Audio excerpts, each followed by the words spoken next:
Well, it's the new year, and I don't know, just with the stress of the plague and, separation anxiety, this week, guys, I just didn't have it in me to put together an intro. I know, I'm really sorry. Oh, wait, just hold on. What's this? Oh, why, it's a call from my agent.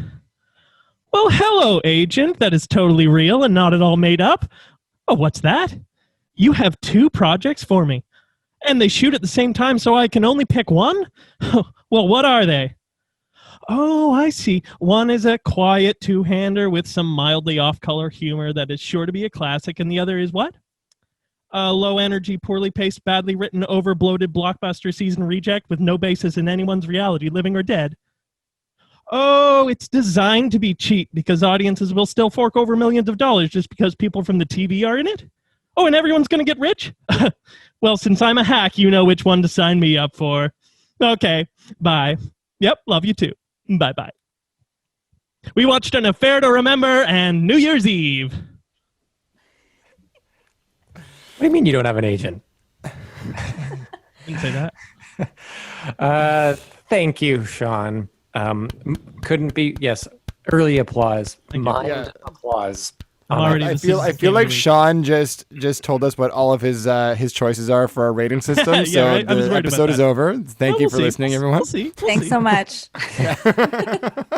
Well, on that uplifting note, welcome to the New Year's Eve episode or New Year's Day episode. I don't know. It's the New Year's episode of Citizen Kane Versus, where we compare a movie that is considered to be more of a classic with a movie that is more on the schlocky side, and we ask ourselves honestly, which is better? My name is Jack Rennie, and I'm joined by my 2 friends, Sean Jacklin and Daniel Benoit. Perfect. And our returning guest joining us for this episode who pitched these movies this week, someone who I'm moderately attached to, Miranda Mayer. Hi, everyone. Hi. Hey, welcome back. Thanks. Can you tell me which members of the Reservoir Dogs you 2 are currently dressed as? I'm Mr. Pink. Okay. Mrs. Blue. All right, I love it. So Miranda hasn't seen Reservoir Dogs. We'll get it on the podcast. You don't know that. We all just learned that, yes. Ooh, guys, also Evie is here. Oh, yeah. Evie! Say hi, Evie. Hi, everyone. She's caught in your pop filter. Evie is a dog. It's a dog. Evie is the human pet that Daniel has reached a mutually exclusive contract with. Help me. Yeah. That's Evie's voice. It's not real. She's a dog. So the movies this week are the classic An Affair to Remember and the just one of the very kings of schlock movies, New Year's Eve. The connected tissue being that they both have New Year's Eve in them. Auld Lang Syne is sang in both of them. And also people agree to meet later in time in multiples of 6 months. Yep. Nice. Good way to tie that together. To affirm love, which is very specific, actually. I really went for the specific with this pairing. Yeah. I was like, Miranda, I thought you paired this because it was like really about New Year's Eve. And she was like, Jack, no. Nothing so low, so simple. No. I chose these movies because they share a very unique quality that no other movies share. Yeah. So now, Miranda, did you know that New Year's Eve also had the Let's Meet in a Year pact when you chose these films? I vaguely remembered. I remembered more and more as the movie went on. I forgot more and more as the movie went on. Yeah, I feel like I went into just like a blind fugue state during that film. So you've seen New Year's Eve twice now? I have. Oh God! Wow. Why? Okay, so I guess my first question is, why would you do that to yourself? Who hurt podcast. you? It's all for the podcast. It's all us, Daniel. I think I've also seen it before. I think I watched it on a plane once. And really? It's a good plane movie. It's a good plane movie. It's not. Yeah. It's actually not a good movie for any occasion. Okay. I kind of feel like it would put you right to sleep. It's like a good long plane movie, like a long flight movie. No, that's not what puts me to sleep, if I'm being honest. I'm just a weirdo with that kind of stuff. Maybe. All right, so it's going to be 2 hours of shitting on this movie. I get it. I'm more definitely. curious. I think I'm more curious about what puts you to sleep, Jack. Let's talk about that for a little while. I mean, I'll just I'll make it quick, not a while, but for whatever reason. Let's spend the first half of this podcast discussing your It's a sleep long habits. list. This is a great, this is a great New Year's tangent. Well, to all the people that really want to know, I have discovered that it's actually like flashy, like animated stuff. Like when I try watching like Big Hero 6 on a plane, I fell asleep every time just because it's like quick and flashy and animated.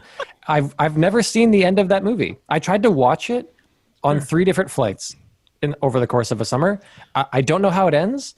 And I only made it to the end of Lego Batman because I like kept waking up and like going back to where I'd fallen asleep. And it took me, and I'm not shitting you, 5 tries. So when I need to fall asleep, I put on something that's like I need to put on like a crazy animated show or something. Okay. Yeah. That puts me to bed. But if it's like a slow like character drama, I don't know. My brain is like, oh, what's coming next? Like, I don't Oh my know. God. Too much room for my imagination. I'm the total opposite. You give me a slow burn, I'm out like a fucking light. But more about that on our next podcast. So how was an affair to remember for you then? Oh my God, dude. Oh my God. Well, honestly, I had to look up the Wikipedia page for this movie as soon as it was finished because there were just like glaring holes in the story that my brain had like blocked out. Like there were just entire scenes that I just didn't see. So go ahead. Well, it's definitely like an hour and a half of movie that was turned into a 2-hour movie. And a lot of it was fun and great, but boy, were there moments. I didn't quite understand why they didn't turn it into like an hour and a half or like an hour and 35 movie. Well, like the have answer it be for nice and like it'd be cleaner. Well, the answer for that is simple. They needed 2 really long children choir scenes. Yes, they did. Those were crucial to the plot.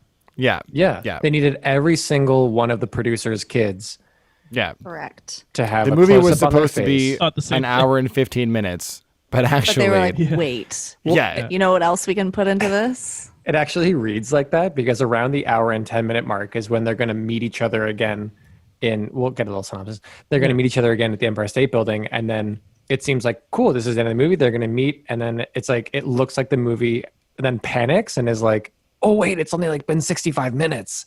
Car screeching sound. Fucking kids Spoilers. are singing. He's a painter. She has a new career now. Two new careers. The kids are singing again. Okay, now the movie's ending. It's odd. Anyway, before we go on, let's get a synopsis, I guess, of An Affair to Remember. So, I'll do it. Okay. Okay, we didn't talk about this We at all. didn't talk about beforehand. this. I'm looking deer in headlights. Oh, I pooped. I can take this one if you don't want to. Sure, you take it. Go for it. I'll keep it real quick because it's just these 2 people. They're on a cruise over long ocean. Guy is a sleazy, been with lots of ladies, has a reputation of being with lots of ladies, is set to marry brunette upon arrival in New York. an heiress. An heiress. So she's got the money. He's marrying into it. Everyone's like, oh my gosh, he's settling down. And the world is very excited. So he's famous. So the whole boat is like, wow, this guy's famous. And then this other woman is on the boat. And she's, the first woman ever to sort of roll her eyes at him or refuse his advances. So he says, wow, you're the most amazing woman I've ever met. And then they actually quite beautifully and quite well done fall in love. And then they arrive in New York to meet there. She is also, of course, meeting her betrothed. They've been together for 5 years. It wasn't clear if they were married. He had not yet built up the courage to ask her to marry him. Right. Okay. Yeah. So Just a beau.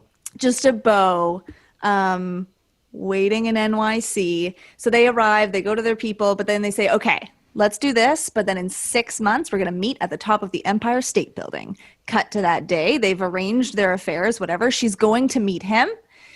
And then she gets hit by a car, paralyzed, waist down. She's in a wheelchair. It's a disaster. She doesn't meet him in time. So he's waiting there all day. She doesn't show up. He's obviously thinking, great, she chose this Kenny dude, who was really actually delightful. Good guy Kenny. 5 years. Go, Kenny. He's like, okay, if that's what you want, sounds good. He's I'll like, help take he's care like, of how you, can I though. support you? Yeah, it's actually really nice. Like, good dude. So then she's recovering. She doesn't want to tell this man she's now in love with because he is just some painter, sleazy painter who is about to marry into money. But now he's just a painter who's in love with her. But she doesn't want to tell him because then he'll feel obligated to sell everything he has and go into debt to help pay for nerve surgery. I don't know what she thinks she's getting to fix her. Just full body replacement. Yeah, I don't know what she thinks is going to happen there. Yeah. But anyways. Physical therapy. And then in the beautiful last scene, he does go to her and he has this scarf from his French grandmother.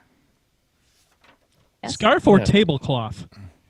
Very fair question. Yeah. White lace. Tablecloth could be either. shawl. Tablecloth shawl.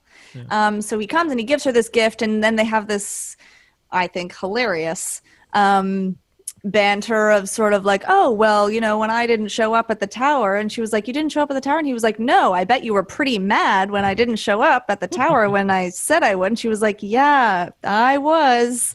And so they have this funny back and forth until finally they talk about this painting that he had not wanted to sell. It was of her and his French grandmother, and she's wearing this white tablecloth shawl.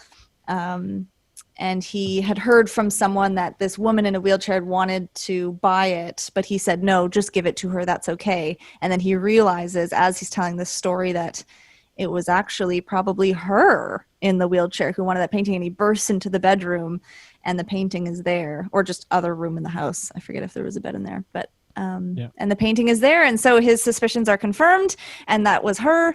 And he has some beautiful lines about, you know, why did it have to be, of the two of us, why did it have to be you who had to go through that? And then they are together. And quick end after that. Credits. Yeah, there's kind of this emotional release right at the end. Yeah.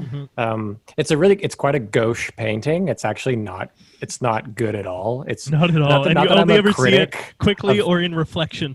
Yeah, it's really, it's like her looking longingly, and she's wearing the shawl, and like his grandmother is facing towards the viewer, and his grandmother's also kind of supposed to be the Mother Teresa or the Virgin Mary. It's a little gauche. bit. Yeah. It's like not a classy painting. You're like, this is your best work yet, and it's like, it's not. This is not. I think the line is, "This is when you became a painter." Right. Yeah. Oh yeah, great. About the painting. Well, I mean, to be fair, then, guys, the only other painting we see of his is a fruit bowl. Which is outstanding, I That's thought. No, the painting was he like- did when he was young is of a harbor, And then there's the of one of his his grandfather. grandfather. Yeah. and the one of his grandfather is good. Did Very they realistic. show the one of his grandfather? Okay, see, that's what I mean. Complete parts of Missed this movie just scenes. is All right. blacked out. Okay. I'm sorry. Dan's like, we only ever saw one of the photo. Well, no, but for example, the first scene of the woman in the hospital being like, I need him. Where is he? I was like, what happened to her? Why is she in the hospital? You were like, who is this lady? I was like, did I almost miss a missed it. scene? The subtlety of car tires screeching and a crowd of people flocking to an accident. Just Yeah. Didn't see it at all. Yeah. That's an affair to remember. Meanwhile, New Year's Eve, Sean, you do it with Dan. Do it together. I do it actually- together. let's do it together. Okay. Talk all right. your way through it. Try okay, and explain well, what this movie is. Okay. And New don't Year's describe Eve the plots. That is exactly what we're gonna do. New Year's Eve is a 2011 film starring every actor you've ever seen in your life. Correct. And In a supporting role. In a supporting role, and it is basically about just multiple people's lives as they kind of intertwine somewhat over the course of New Year's Eve day night. Yeah, and you learn that there are some people in this world who hold New Year's Eve as the greatest day of the year, The tops. bar none. Yeah. Yeah, I think really the main person who sees it as like the most important day of the year is De Niro's character, who has been fighting for dear life just to see the ball drop. Yeah, who, to give him credit, was like phoning it in and still outclassing everyone else. The in best part of this movie. movie, hands down, right? Can't wait to talk about it. Yes. Okay, It seems so like here, he cared a little bit. Yeah. Okay. Yeah. I'm kind of surprised. so here are the Cole's notes. Okay, so Jennifer Garner plays plays the vice president of the New Year's Eve Hillary Alliance. Swank. Is it Hillary Swank? Hillary Swank. Bruh. Who's Jennifer Garner? She's the one who played Elektra. She is yes, that's Yeah. Elektra. Not they're- appearing in this film. No, Okay, this great. is $1 Million So- Baby. Gotta change half my notes. Oh, So, yeah. Hillary Swank plays the vice Swank. president of the New Year's Eve Alliance. What? It's the Times Square Alliance. I'm scared. Yeah, it's Oh. just such a stupid name. It's just The such a Times fucking Square dumb name. Alliance, and Can she we is in can control. we really just cut this short? Can we just say it's a movie where a bunch of people? No, I do wrote some all of them shit? down. I wrote all of them Oh, down. no, Daniel, our runtime. She's in charge of making sure the ball drops in Times Square. Sarah Jessica Parker plays a helicopter mom who does not want to let her daughter go to the New Year's Eve countdown in Times Square. Seth Meyers and Jessica Biel play a couple who are trying to win a contest where they're the first couple to deliver a baby in the new year. In They are competition competing with against- Sarah Sarah Paulson Paulson and and Till his name? Schweiger. Till Schweiger from Driven, From which we just fucking saw. Yeah, Driven. Bo Brandenburg. Yeah. Zac Efron enters into a deal with Michelle Pfeiffer where he has to help her achieve all of her New Year's resolutions in one night so he can get tickets to the biggest party of the year. The girl from Knocked Up is catering a big party and also has to mend a tattered relationship with Bon Jovi. Catherine And- Heigl. Catherine Heigl. Catherine Heigl. The girl from Knocked Up. She was like maybe weirdly enough one of the biggest stars in this movie when it came out. Yeah. This was like the No. peak. Yeah, she Yeah, was. man. This is This- the Heigl peak. She'd left Grey's Anatomy and was She'd like, done I'm Knocked gonna Up. be huge, and And then she did Knocked Up, and she was huge for a minute. she was She- huge. and then That's she For did like this, for like and a everyone was minute, like, for "Wait a like second." literally 60 seconds. 27 Yeah. dresses. Oh yeah. I don't. Okay.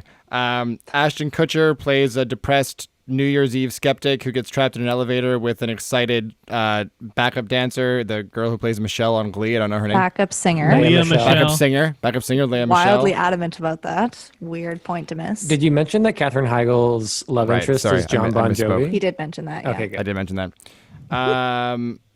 And Robert De Niro has to. He's dying of cancer and has to stay alive for the rest of the day so he can watch the ball drop in Times Square. Swank's And also- dad. Swank, who ends up being Swank's dad. Spoiler. And Sorry. Josh Duhamel, Caramel. the Yes. guy idea. from Transformers, Fergie's husband. has to find a way to the big party to deliver an important speech after his car breaks down. And also, he is the one who has entered into the pact with the woman who we met last year on New Year's Eve to re-meet at a restaurant this New Year's Eve and fall in love. And that ends up also being Sarah Jessica Parker. Yeah. Also, oh shoot, what's her name is in this? Halle Berry. Thank you. Yeah, Halle Thank Berry you. and our guy Carrie Elwes. Carrie Elwes. Gary Elwes, I saw that. That was the Yeah. first name I wrote Who down. Hashtag come on the show for Hashtag 4 Carrie. minutes. Carrie Elwes. It's a That's our terrible new hashtag. goal now. We gotta Hashtag- workshop that. Hashtag hold on. Hashtag Carrie come on the show. Yeah. Hashtag Carrie always on the show. Carrie always on the show. Okay. Hashtag Carrie come on. Hashtag Carrie, come get on. Carrie to come. Hashtag get Carrie to come. Yeah. That's our But goal there's also for the year. cameos from Sofia Vergara and Matthew Russell Broderick. Peters, Yeah, Matthew the Broderick, who plays Mr. Buellerton. yeah. I feel like you're glossing over this. Catherine Heigl's main sous chefs / assistants chef. at her catering. Oh, yeah. are Sofia the Vergara. ethnic character giggle the Trinculo and fucking whatever clown characters of this movie. Don't besmirch Commedia with this movie. You have Sofia Vergara, who is not funny yet, and Russell Peters, but only Russell Peters for the first 20 minutes of the movie. And then either he left because they were like, I have a feeling that he showed up on set and he was like, hey, what's up, guys? Can't wait to do this. And they were like, no, do the Indian accent. And he was like, I really don't want to. And they were like, Yeah. do it, it'll be funny. And then he did it for one scene and he was like, I'm leaving out. now. You can write me out of the rest of the movie. Just do Sofia Vergara. I would bet money. We're also forgetting Halle Berry's military beau, Common. So happy to see him. And Ludacris. And as- Luda, I- and I as said- a police I said officer. both of these people Okay. 2 minutes ago. Yeah. See, this film is ridiculously That is- unmemorable. Yeah, a really accurate moment of this film. Ludacris doing what I can only describe as the opposite of acting. Yeah, literally nothing. One of my It's notes is unbelievable. Ludacris clearly doesn't give a shit about this movie. That's what I Yeah. put. It's a really funny role I for think- him. Yeah. I kind of think he does care. I just think he sucks. I think he wanted to like be an actor for a day, but he just like is terrible. He's Well, like, hey, my I'm guess- Luda. And they were like, okay. Yeah, my guess is that he came on set and tried to do his like cool urban Fast and Furious guy, and they're like, no, you're a police officer, and he's like, oh, all right, and then he just like said his lines for 2 And hours. he was like, Luda. And they were like, no. no. Luda? And they were like, you don't even say Luda. And he was like, Luda. I did love his chair spin reveal in the movie though. That was one Yeah, of the that was highlights of this good. film for me. Yeah. All that was missing was like a Persian cat on his lap. Yes. Yes. I still feel like we're missing 12 people. Well, I've just ranked. As Daniel was doing that description, I have ranked my plots in order of favorability, Okay. and we'll see if I stacked up with y'all. I've condensed. Cool. I didn't count Sarah Jessica Parker meeting Josh Duhamel as like its own individual plot, because that's a kind of lame like pull of the rug at the end. So let's see. Okay, so in the number 8 position, the worst. The worst of the I worst love this. I already love this. is the Katherine Heigl and Bon Jovi and Sophia and Russell. Agreed. Worst plot line. Worst Probably. Okay. Number 7 is Sarah Jessica Parker and Abigail Breslin and their mother-daughter relationship. That might be my SJP anti-bias just- coming out, but the Swank. I just had a really hard time with that whole Yeah. Okay. situation. I was gonna say I think the Swank might be tied for the least enjoyable plot line for me. interesting. I didn't mind. I didn't like SJP's character. I get where she was coming from, but I will say that storyline was the only one that by the end actually kind of got me. Her and her daughter, and like the whole Right. I love that See- moment. There was Yeah. some seeing him schmaltz. kiss another girl, and then she's just there to hug her. Sure. I shed a little Biggest bit of a tear. mom moment. Yeah. Yeah, it was kind of sweet. So that's closer to the bottom for me, or I guess the top. I'm not sure The which way top, we're going yeah. here. Okay. We're going to the best. So in Right. 6th place, then I have Ashton and Leah Michelle. Yeah, they're And- low. Yeah, that Yeah. one sucked. Douchebag elevator. And then my I have Josh Duhamel in a solid number 5. Not the worst. Clearly not the best. He's there. He's there. He exists in this movie film. Then I put Hilary Swank at number 4. Disagree. Just I in think that's terms a of a mix-up. utilitarian use of an actor, she was there. She said lines in a row, and it moved No. movie forward. But yeah, I didn't like it. I would be willing to move her down. Number 3, we're on the podium now. I have Seth and Jess Beal and Sarah Paulson and Til Schweiger. Okay, I'm concerned That now one was because fun. that means in your top 2 is the Zac Efron Pfeiffer Yes. story. Yes, Yeah, that should be yeah. the That's number main. two. That's buddy. number 1 for me. That's number That's- 2. That's a But- cute, heart-tugging, overly acted part of it. But I dug it. I dug Michelle Pfeiffer. It was good. I dug Zac Efron. Sean? Yeah. just- Okay. I Zach didn't Hair, love not her. so She much, was a but- lot for me, yeah. but I like him. I think that plot could have been its own movie plot. Yeah. Like that, Yes. like that one was a workable story, which I thought was Absolutely. actually really sweet. And Zac Yeah. Efron is charismatic as fuck, and Michelle Pfeiffer is like a lot, but she's good. Is he okay? She's He's very playing. charismatic. Yeah. He's playing I find Catwoman. he's not. I find I found him very irritating. I actually don't mind Zac Efron, or Zac Efron, as I like to call him. Zac Efron. But in this movie, I just couldn't with the like overly like he's just come out The of hair was bad. the hair was bad. He's just come out of High School Musical, and he's just like waving his finger guns at ladies, being like, "Oh, wow, hey, Yeah. hey, Yeah. oh, this party is." Oh, like it's the hottest. It's hilarious. And I'm It's like, what hilarious. are you? It's Yeah, but just- but you're supposed to not like him there. He's supposed to be the Yeah. kind of douchey guy that thing. grows a heart after he meets Michelle Pfeiffer and, really, Traumatizes, and yeah. insults her. She's straight and up ruins just her life. she's just playing her Selena Kyle before Catwoman character, though. In this, if you remember Batman Returns, You mean because she fell into garbage bags at the beginning of the movie? That's not the kind of thing that links characters, Sean. there are 2 Catwomen in this film. Are they really? Ooh, Oh, Halle that's Berry. that's our Berry. next conversation. And- Who's a better Catwoman? And the director of this film also directed the Princess Diaries with another Catwoman, Anne Hathaway. It's the Catwoman trifecta. This director. Yeah, that's enough. Yeah. That's a connection. He's collecting all the Catwomen. Good job, Sean. So yeah, number one, we got Bobby De Niro. He's great. That was number one for you? Absolutely. It would have been. See, I can see why. Oh, I I think, didn't but care about that it one at needed more screen time because I thought he was the only sympathetic character in the entire film. So I did care about him, and it was also the storyline that had Cary Elwes. I still don't know how to say his name. Elwes. But it also had Halle Berry in common, which I didn't really care too much for. Yes, no, that the American exceptionalism that like permeates this film is problematic to say the least, and that scene is like the most glaring indication of it, where she like gets up fancy for him. Yeah, in his agreed. military garb. Oh yeah. But we definitely, I think that De Niro needed more screen time for him to take the top spot in the story hierarchy for me. Mm-hmm. But definitely close. I would say he's a close second to Zac Efron and Michelle Pfeiffer. I agree, Dan. I think you and I have the same list. Hell yeah, we do. High five. Bam. No, Sean, you're not allowed. Oh, Actually, you are allowed because you put the list together for us. So thank you. you're welcome. For those listening, we're all high-fiving virtually because we're super cool. So I feel like that's like the majority of the conversation about New Year's Eve, honestly. Like it's just being like, this one was bad, this one was good. It has because this movie, like Dan, what you described with An Affair to Remember is closer to what I felt with this movie, which is that it put me into a bit of like a stupor. Then I would kind of just like snap out of it to hear like weird lines and stuff like that, and lines that were weird and they made me laugh.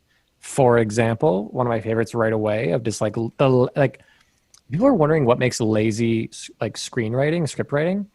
It's when it's the beginning scenes of I forget the name now, $1 Million Baby, Swank, of Swank's storyline, when she's like walking into the beginning of the production area.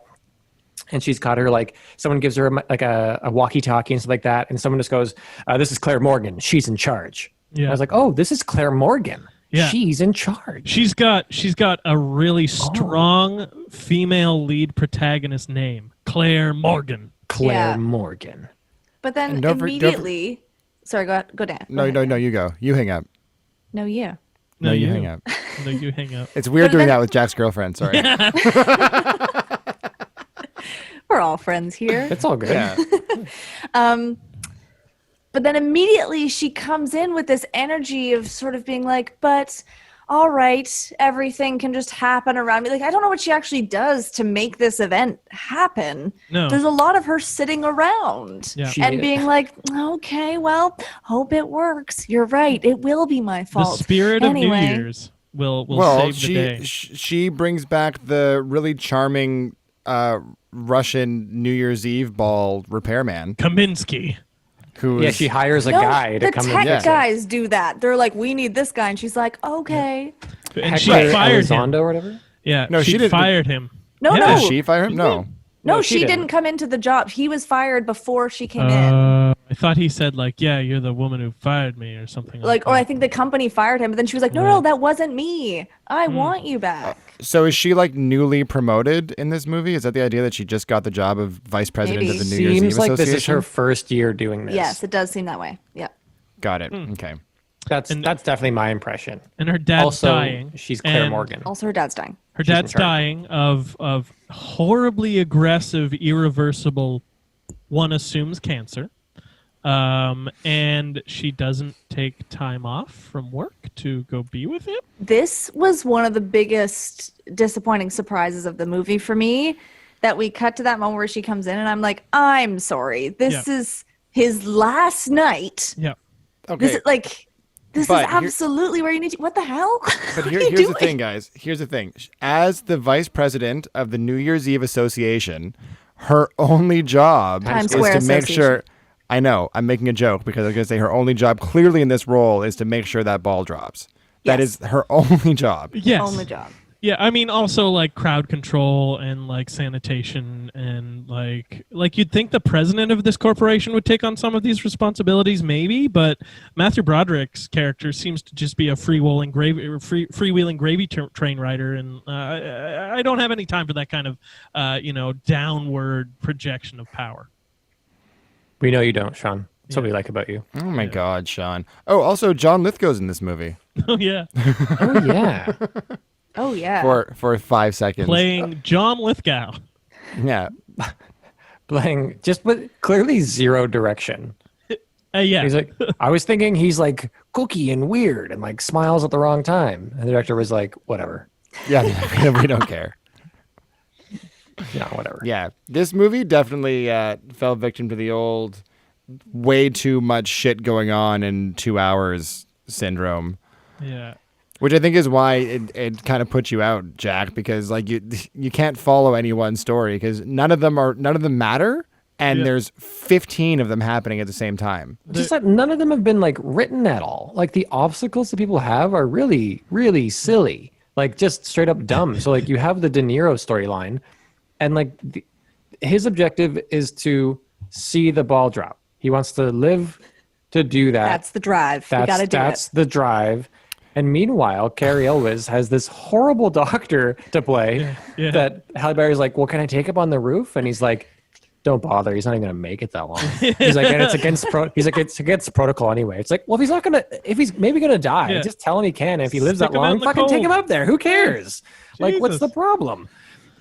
It's such Freeze a him weird, for a weird while. thing. Yeah. Like what's the deal? Like, and also he's so sick that it's like, he's going to die like Tonight. like any minute. Yeah. I've never heard of that, but I mean, maybe that happens. What do I know? Sure, you have. But you your have family is 8 with hours to you. live. Yeah. Yes, Especially especially your daughter, who like you grew up, you raised to believe in the power of New Year's Eve, I guess. Yeah. Yeah. Yeah, Sounds like a drinker. like That's all I'm Christmas. saying. Yeah. Everything will be Also- better next year, honey. I swear. Yeah.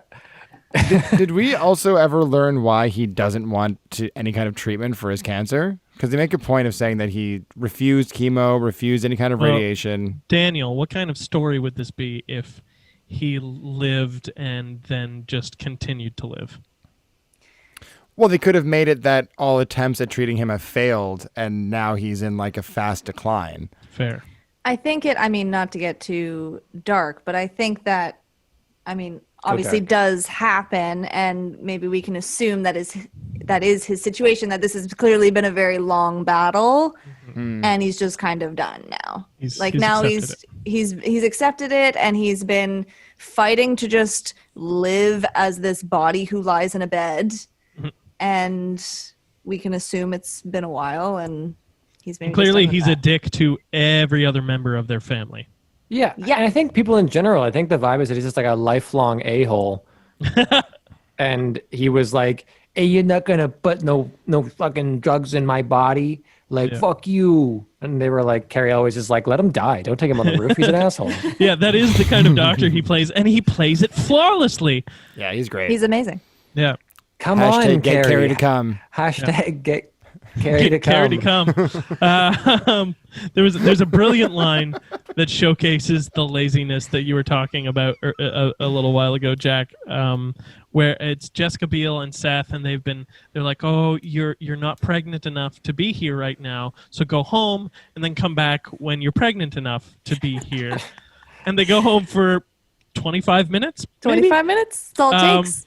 And he's like packing up a shirt, and she walks, and she's like, oh, you're going to be such a great veterinarian someday. And that's the only mention we get of the fact that he's training to be a veterinarian. Yeah, they randomly drop that in. They just drop it in. And obviously that's a conversation you have when one enters veterinary school, not like when you're studying for your finals and then you drop the like, oh, you're just going to be such a good veterinarian Like, someday. are you giving birth to a dog? Oh, Like, yeah. what's going on? It's all bad. It's all bad writing. I also made note of like again, it's hard to remember, but like the very stupid GPS scene that happens with Josh Duhamel, which is why his car crashes. Oh, right. Yeah. It's just like him being like, New York City, and his GPS is like Newark, New Jersey, and he's like New York City, and it's like New Connecticut, and he's like New York City, and then he crashes. He's like, oh, and he, Such a, like that was even funnier than what it was in the movie. Like it's such a Well, I'm lazy hilarious. bit. Yeah, that was Yeah. like a robot chicken sketch that you just did there.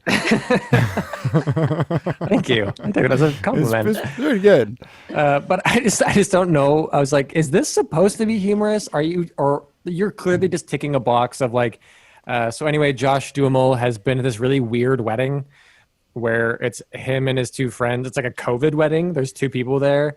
And he's like, yep, I witnessed you do it at this small chapel. Got to drive back to New York City now. But my GPS done broke. It's like, just stop your car. Stop driving. And Anyway, and it's just stupid. the groom is a member of the New Kids on the Block. Really? Yeah, That's where I fucking know him from. I was like, Yeah. why is that What face is so he? familiar? I have no idea. I just read that I don't and know them. chortled. I guess in one of the bloopers, I don't know if they showed it because I'd shut off by then. He said, "Oh, I hope you two don't make some New Kids on the Block." Huh? He said that? Sorry, the do guy, you mean the guy Josh from said the New that. Kids? No, Oh. Josh said that to them, and I can Do you only mean, assume that he was like, "Fuck off, man." All the very definitely pre-scripted bloopers that they shot. Oh, definitely not scripted in any way. Sure. Oh no, I think they were all planned. yeah, like, they no, were they all totally were. planned He's joking. bloopers. I'm not joking. They planned all of No, those. I'm for sure. joking. No, Sean is Jack, joking. I'm not you go joking. First.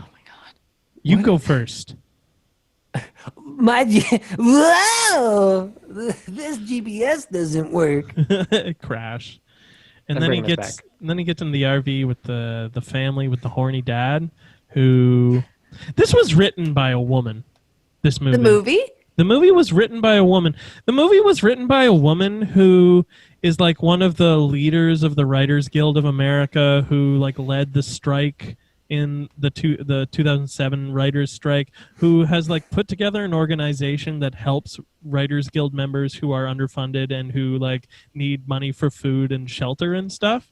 Like this really wholesome good person wrote this train wreck film, and it makes me very conflicted. Well, are you saying, though, that one's set of morals is directly correlated to their ability to write good or bad movies? No, because as we've seen, good artists are terrible people a lot of the time. But Hot take. But yeah, I guess I'm just shocked that this kind of like latent misogyny and like just general shitty protagonist behavior that's layered into this film comes out of someone who has those kinds of morals. Well, but think about it this way. Usually, like, the writer does the writing of the first couple of drafts, and then the studio takes over. They're like, all right, we're just going to put our studio stink on it. Right. So it was a completely different movie when she wrote it. Yeah, exactly. Right. Maybe. It was a Powerpuff Girls movie. Yeah. That'd be a When dope she wrote it, it was just Zac Efron and Mitchie Fifes, Yeah. and they were doing their fun little Fifes. B-plot. And then the producers And, were like, what if we had the girl from Glee and the guy from that 70s show? Oh, and other people. And what if every female character's situation was fixed by a male character? Yeah. Great changes. Great changes. Great changes, I think. Good edit. We'll sign off on Was that. Leah Michelle's character saved by a male? I guess she was saved by Jensen not going on stage, right? Yeah. Jensen is Bon Like Jovi. for anybody who dependent cares. on John Bon Jovi. They all need And- men to make their things work. Mhm. I would Except Bobby De Niro, who, well, they all want him. Like all the women are flocking to Bobby De Niro because he's dying. They are all men focused. Yeah. Yeah. Yeah. And like the men are focused on women. Yeah, As it's, well. I would it's argue about that relationships. the Heigl storyline is fairly balanced because her whole thing is part of her entire story is the fact that she is the boss of this catering company that is catering this big party. So she's Yeah. a person in Doing a lot of work being that boss. Yeah, doing a lot of work, cutting those Miranda's the one who pineapples called so it. thin She was like, she's just cutting pineapple. yeah. just cutting pineapple. with zero technique. by Leave the all way. this behind and go on Dude. tour with you? You're Who's not- going to cut the I'm pineapple? not doing anything.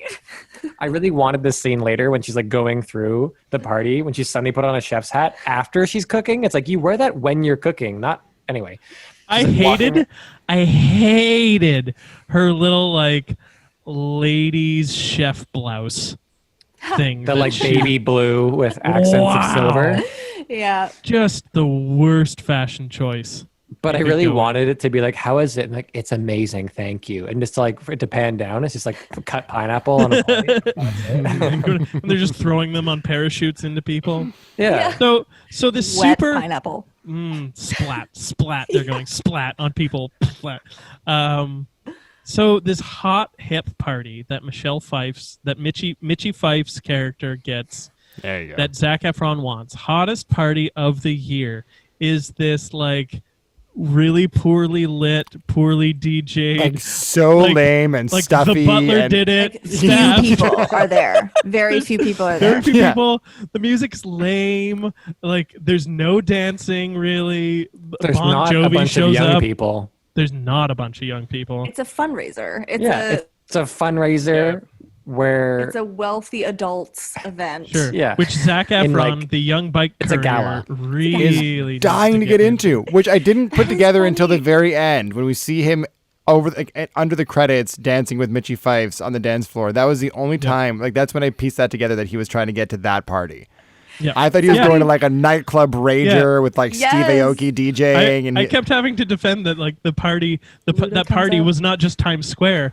I was like, no, this is an indoor party, and it's being catered by a shitty like butler service, a shitty catering service, and it is like, and then it switches to Times Square. And why is Bon Jovi doing 2 gigs in one night? I mean, I guess it's not I clocked uncommon. this as well. But- It's a Look, double. fuck. It's a double gig night. you got to make that bank. Yeah, He's like, I'll do one at 9. I'll do one at midnight. I'll do one where my old flame is, and then I'll do one for my old flame, America. I've worked a New Year's. That's how it happens. Yeah, I happens. guess so. wait, but did he do another one at the At Times the Square. other party? Yeah, he He did was one at Times supposed to do Square, the Times Square, but then he. Yeah, he did a little. but then he bailed. He played a No, little he song. yeah. Yeah, performed. he Or did he Oh, do no, one song and he then he left did later? one. He did Yes. one song at Oh, yeah, Times he Square, did. and then he was Yeah. supposed to do a second one, but he bailed, which is why Leah Michelle Yeah, was able Gets to go to into her her ballad. bit. she, Right. yeah, she was totally Gets to kill do her the ballad. vibe. Yeah, It's to totally ruin Yeah, New my- Year's for My everyone there. my note for that scene is that crowd would be so fucking pissed, So They're big. so drunk. pissed if Bon Remember Jovi was when- not there. And Nick- remember when Adele Dazeem butchered the Frozen theme song at New Year's a few years ago? Didn't Did she she do that really? at the Oscars? Yeah. She did it at New Year's, I'm pretty sure. She Oh, might have as also well? done it at the Oscars, yeah. And Or she butchered first- it? Yeah, it's an incredibly hard song to sing. And when Yeah. you're out in like negative 34 degree weather, your voice is not going to be able to do that. And they were like, nah, sing the Frozen song. She's like, okay. So she's like, let the storm rage. Yeah, It doesn't come out. that's not. It's not a thing for people to sing. It's not meant for singing. Yeah. But the fact that Leah Michelle, so first, okay, she comes out and she's like, let all Her massive lips hations be. quivering. And everyone's like, fucking, like, double the, like, sing, do something fun. This is boring. Like, 5, it- 6, it's- 7, 8. it's the worst. But also that they have the shot earlier. So she's in the elevator with the coach, and he's Yeah, it's catching on. he's like, I'm gonna draw you like one of my French girls. And she's like, I'm really trapped in this space with you, and I'm really not comfortable with this. And he's like, no, I illustrate. It'll be cool. I promise. He's like, I was a jerk to you before. Remember, it's cool. And now I'm smiling. And she's Yeah. like, so he draws something, and then they're really well lit by the outside, by the way. And then he's like, if you sing something. And so Bon Jovi is singing his New Year's Eve song or his other song, whatever. He's singing one of his songs, and then she's singing just the backup vocals. Yeah. And it's makes supposed to be like, it's supposed to be like as Zero though it's- fucking sense. and it's amazing because all I want to see now is just that her scene in the elevator where Yes. she's like 3, 4, 1, just a little bit, just a little bit, and like that's all. And he's like, "What the fuck are you doing?" And she's like, I'm a backup singer. Yeah. She's Do like, the do that. backup parts. "Find out what it means to me." Sock it to me, sock it to me, sock it to me. Yeah. Like I just like that's the version I want to see. And it's Ashton it must- Kutcher just being like, "What the fuck?" Like No, I think it's got to be so stirring that Ashton Kutcher is like, I need to kiss this girl now. Wow. Yeah. He's like, I have a chance with Wow. you. You're nuts. Oh my God, no. Yeah. But Lea Michele also is terrible in this movie. I think she might be terrible always, but she's No, she's definitely great. terrible. What do you mean? She's I've never- terrible in this movie. Her I've never seen musical it. theater acting reads like hot shit. Yeah, but like everyone's terrible in this film. This film wasn't shot with rehearsals or anything. Yeah, but whoa, this is a lot of leniency from you guys that I am surprised about. Just because there wasn't a lot of rehearsal doesn't mean that like good actors wouldn't put like the people who had some acting ability made their scenes make some sense. Yeah. Yeah. Yes. Lea Michele is bad. Ashton Kutcher clearly needs direction to work. I liked the Kutch. I thought the Kutch was kind of charming in his weird kind of He had like some nice moments. understated, The Kutch had some moments. cool, depressed, like I hate everything thing. Yeah, really. I was cool. into it. Yeah. Really cool. Yeah, I was into it. He just had cool hair and a cool beard. Yeah, and he, Didn't you know have what? either of those. He did have a cool beard, and he had cool hair, and he had a cool demeanor. He was a cool guy. Listen, he's got like yeah. Okay. Well, the math adds up there, Dan. You're right. I didn't do the math. I'm so sorry. He is a cool guy. He's a cool guy. It's really cool. Let's Yeah, just no, say that's- that Ashton Kutcher is only invited to parties because Mila Kunis is his wife right now. Right now. Well, that and like, he's rich and famous. Oh, So, good. yeah. And it's like, He's raging famous in his own right.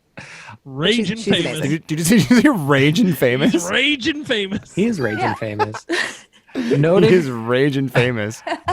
I thought, you know what? As a guy who's fighting against child trafficking, this guy Ashton Kutcher really pulled it together as an actor in this movie. Is know? that what he's doing? It's like he does it a Yeah. lot. He's like a Sure. really Yeah, he- strong advocate. He's He has an like entire organization Okay, I take dedicated back to my it. criticism of Ashton Kutcher. He's a swell fella. the Kutch. The You know, the guy Kutch. who did Punked, but also also punks child traffickers. You know, the Kutch. Yeah. Does he have his own primetime NBC show? He probably should. Hmm. I think like he's that. actually an interesting person. Or you just sit still? He punks all the pedophiles. He's like, surprise, it wasn't a child on that chat room. It was Yeah. me, the Kutch. You've been Yeah. punked. Yeah. And you're going to jail. Punk, Hey, yeah. cops are outside. the cops are outside. Luda. How much time And do we Luda have to spins talk around about in this a film? chair. Phil? We can leave this like Let's go. there were get outta here. I actually just have a couple of lines. I don't even know what they're from, but one's from the Abigail Breslin scene where one of the she's like, I can't, she's like, my mom won't let me, I can't go to the party. And then the cool kid who she's a crush on is like, what? Half the history class is going. You know how kids talk. Historically, Also, he's those the are the coolest elves class. from the Santa Claus. Oh yeah, I wanted him Are to they? have You more know of that. the Yeah, what are they? The elves. ELFS or whatever. Was he that kid? No. I 'Cause don't I- know, but when he but, had like- his first line, I was like, "That is this kid." That's the kid. I don't think the math quite adds up, but like that kid for sure took a lot of his cues Yeah. and genetics from that fucking little elf. Yes, Spiritual Brothers. successor to that kid. from the greatest role of all time, a member And of so- the ELFS. Yeah. And somehow that kid was one of the best actors in the movie. He was great. Oh yeah, He he was was great. definitely one of the best. They were great together. Also, they were cute. Yeah, they were super is, cute. I think this is also from that storyline. Is that Sarah Jessica Parker gets frustrated with her daughter because I think it's after she sneaks out the window and she goes, "Ugh, "I fought so hard for custody." yeah. Holy shit, yeah. That line was like, what? I was like, We just need to really know that she's divorced so that it's Yeah. okay and hooray when she goes to meet dude. I think this one is from the Swank. She goes, or I'm guessing she goes, I need my hair to be up like the ball. Yep. That was So- Ryan Seacrest. That's, Yeah, that was Ryan Seacrest. Yeah. That was Ryan Seacrest. and also I thought it was hilarious when they're the high stakes of getting the New Year's Eve ball in Times Square fixed, and it's just like an in passing line of when these repair guys are starting to get to it, and one of them's they're giving their directives to each other, and one goes, hey, we need this fixed by midnight. And so the other guy wouldn't be like, yeah, I fucking know, man. Like, I get it. That's what we're doing here. He's like- This is it. Like, oh, I didn't realize I had to get it done by then. Are you Okay. sure? It's like, yeah, midnight. It's New Year's Eve. The ball drops to me. Ah, good thing you told me, boss. Otherwise, I would have just. I would have fallen asleep coming in tomorrow morning, done the job. Geez, my GPS don't work. I tell it what to do, and it says the wrong city. Yeah. I also you've sparked my memory. There's one thing that leapt out at me in particular. Did you notice the 3 scenes where Till Schweiger had his fedora on the wrong way? I love that you noticed that. Was just wearing a hat wrong for 3 full scenes. That sounds like our boy Till. That's Keeping it casual. I have an no alarm. idea how that guy gets hired for movies. I don't understand what the appeal is for Till Schweiger. I don't get it. How? And yet he's He great. can barely He's- speak English. Wasn't it? Who was Whoa. it? You that pointed out that he was the guy from Inglorious Bastards. Yeah, he's great in Inglourious Bastards. I don't know how that's He possible. is an Inglorious Bastard. He's wearing his hat the German way. We found this out last week or 2 weeks ago, whenever the hell we watched those Did we? dreadful films. I don't remember bringing I it up. think we then. talked about Yeah, it. we didn't didn't talk about that. No. Well, maybe I made it up. Anyways, So I don't know. There's something more that I need to say about this movie. But, you know, I've got a couple of lines that stuck out to me. Please do it. One, There's when so the many. doctor threatens Seth Meyers with a rectal exam. Yeah, oh yeah. that's And I was like, I'm pretty sure half you can't kinky just. and half bad. Yeah, but also I'm like, you also just can't do that. I'm pretty sure he's not going to let you into his butt. And then I have the eye roll line of the year from the girl from Knocked Up when she gets back with Bon Jovi. ain't that a sentence? When she says, "It could be years of makeup sex before I choose to forgive you." Oh God, that whole Yeah, overwritten, I shitty threw up romance plot. into my cupped hands at that point to not get barf on my legs, but I threw up a little bit. Oh boy. And yeah, that was it. Right, there's also the great they get stuck in the elevator after he's watched her come out of her apartment and come onto the elevator with him, and then they get stuck and he goes and she starts freaking out and he goes, you're the new girl in 5B. All right, yeah, you just watched her come out of the damn apartment, you freak. It's her apartment. Yeah, It's her apartment. She lives there. It's called Yeah. breaking the ice, Sean. well, he's bad at it. I don't know. He's pretty cool. He's She so was like, "My cool. name is Claire Morgan, and I'm in charge." My name is Leah Michelle, and I forget my character name. She was like, "Oh, hi. Yeah, that's me." Speaking of character names, does anybody know besides Claire Morgan what any of the characters' names were in this movie? No. Couldn't tell you. Sam. Sam is Josh Duhamel. Okay, and Duhamel. I know that Claire Bon Morgan. Jovi, Claire Morgan, Bon Jovi was Jensen. Jensen. Nice. Yep. Jensen. That's it. Ryan Seacrest. Ryan Oh, Seacrest. nice. Nice. Yep. Yep. Yeah, that's it. Damn it.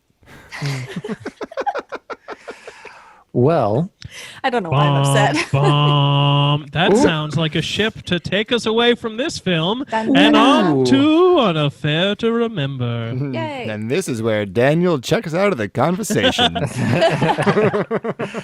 Really? Dan- You didn't love it? Dan, Did I love it? No, I did not love it.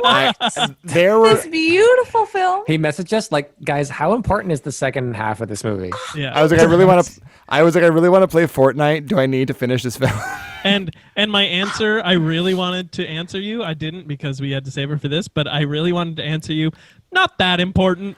Yeah, the answer was no. You don't need to finish this Barely. movie. At the hour mark, the fun in this movie is over. The It is last fucking scene done. the last scene of the The movie. The last is scene, good. the I last thought scene the was last charming. scene was I love the last scene of the spectacular. movie. Yep. Yeah, it's really good. But the I mean, 40 that's- minutes that they put between it and like the last scene of importance ship? Yeah. is fucking unbelievable. Yeah, the stuff on the cruise ship was fun. I Totally. loved the opening news anchor who's Oh, announcing God. the very first one. Yes. Oh my gosh. So I What a wrote down the gem. lines. Competition for pretty girls will be a little easier now that the dame hunter Nick Ferranti is off the market. And not only is she an heiress, So good. but a beautiful tomato too. Wow. No, it wasn't no. beautiful heiress. It was $64 million. Not only all that lettuce, but also a beautiful tomato. There it is. Wow. And then they cut to then Oh, they boy. cut then it's the beginning of a whole bit. They loved it so much that they had an Italian person. We didn't have subtitles, but it's an Oh, I didn't Italian know that, guy. yeah. I don't think you're supposed to. I don't think there sing were. it Yeah. in Italian, and then you can tell he's saying the same kind of thing, and he finishes it with "Mamma mia," Oh. and then they have a British guy Yeah. go, "Oh yes," and he's like very much just, and so this is happening, and there you have it. Yeah. It's like, which yes, was kind great. of It was funny. great. Yeah. This It's movie, not honestly, the tone of the rest of the movie, but it's funny. It's like an Well, airplane bit.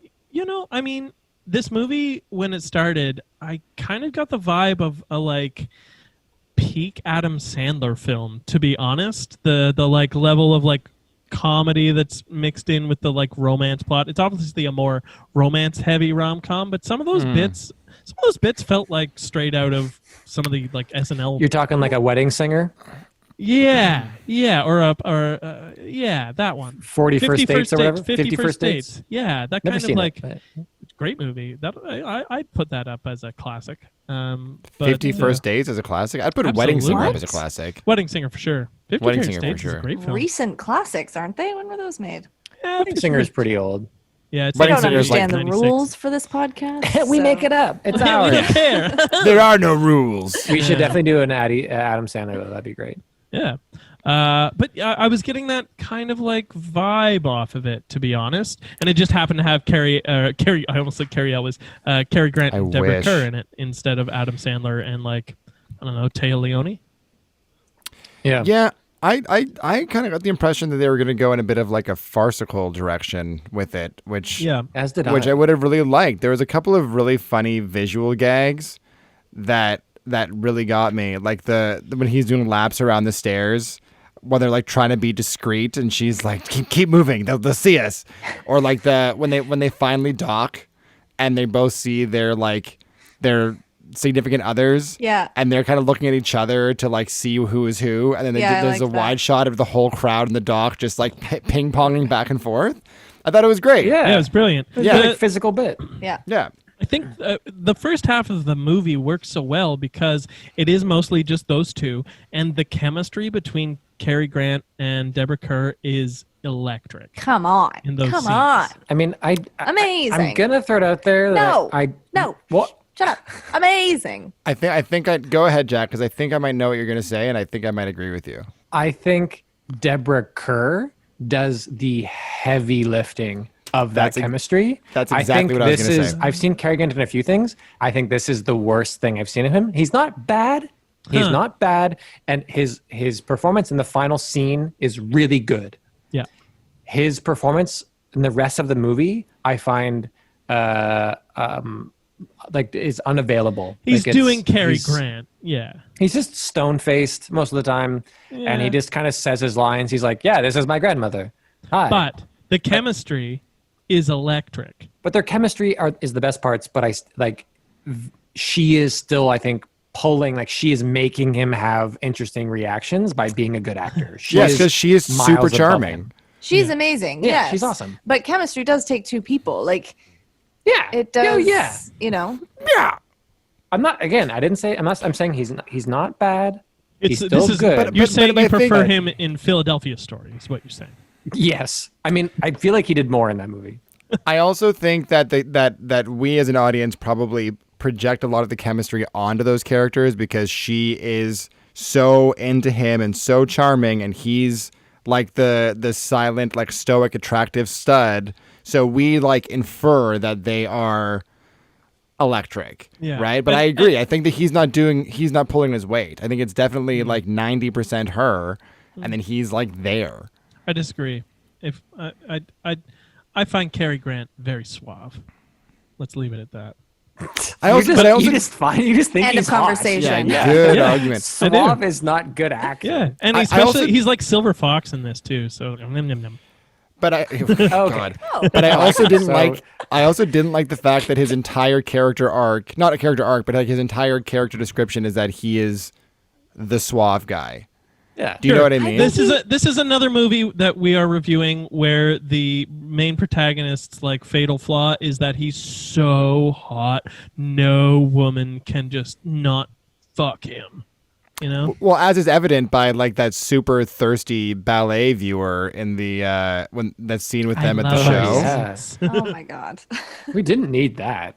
Yeah, I was in the half of the movie that made no fucking sense. Yeah, that though. was it weird. was so weird.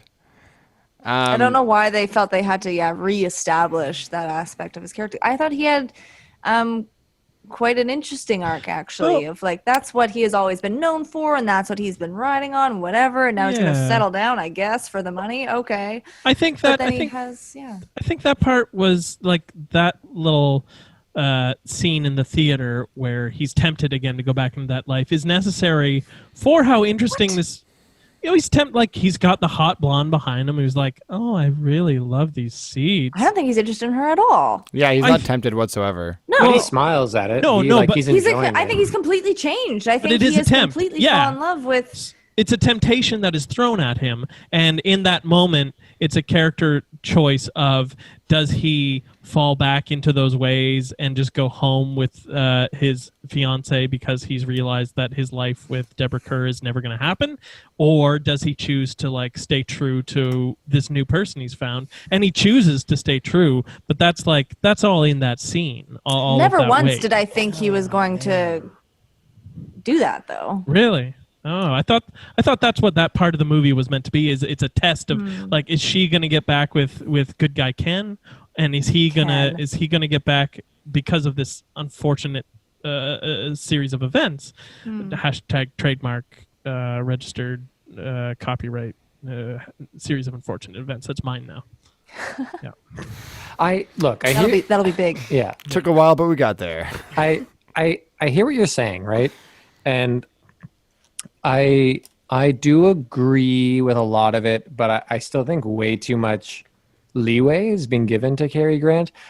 To me, he does a kind of Ryan Gosling-esque performance, Sure. where he is present through the scenes that tell the story, and because he is like pretty neutral faced, you project these kinds of things. To me, what you guys are describing are projections onto his performance, not things that he actually did. Because I would have loved to have seen a more fleshed out arc in this character where he actually is a bit more of like a pompous kind of jerk, and like has charm and stuff at the beginning, and then to see him soften or whatever, like this something like a change.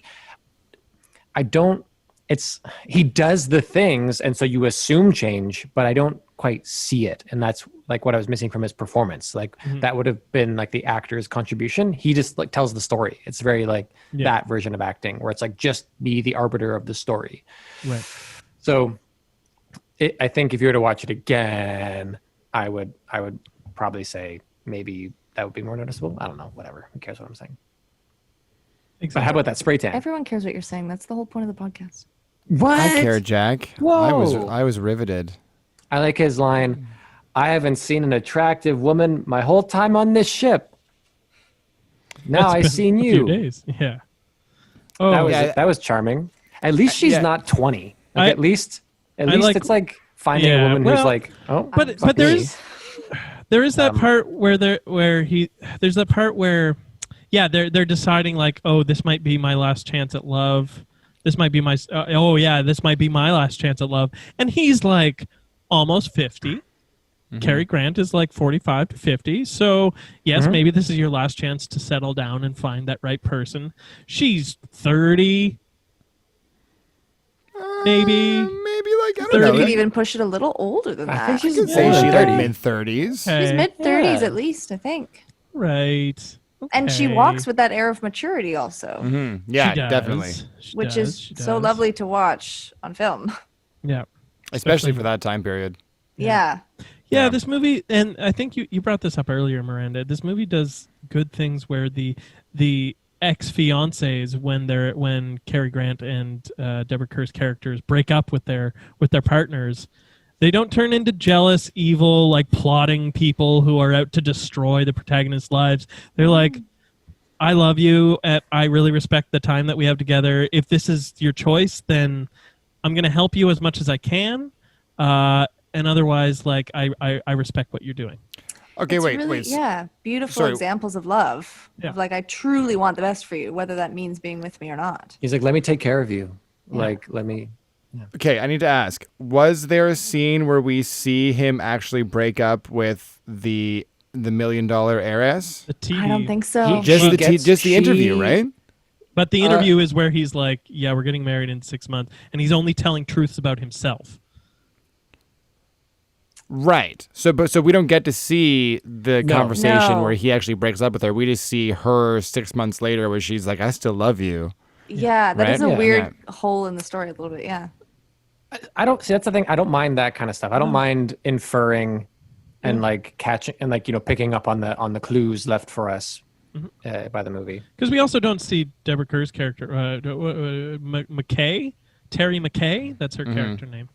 We don't see her straight up like break up with good guy Ken. No, but we she's do have the just in entire Chicago. conversation of Yeah. No, I'm yeah. in love with another man. Yeah, but they So, don't have the like. Yeah. and then he leaves the breaking room, up. which kind of Yeah. implies that like they're done, right? Yeah, I fancy thought glass, that by the way, moment Jack, was Sean. really. Sean, sorry, your beer in a champagne flute is hilarious tonight. Happy New Year's, everyone. It's New Year's. It's New Year's. Everyone drink from a champagne plug. Speaking of, could we get another? I'm drinking That's a cup why you of tea said from a that, Starbucks mug. Buddy. We're not sponsored by them yet. Starbucks, brought to you by Starbucks. Bell Media. Do you want a Hashtag- $9 coffee? Hashtag Come to make Starbucks come. Yes? Whoa. I mean, everyone in into Carbucks. In Carbucks? Hashtag Carbucks. Hashtag Carbucks.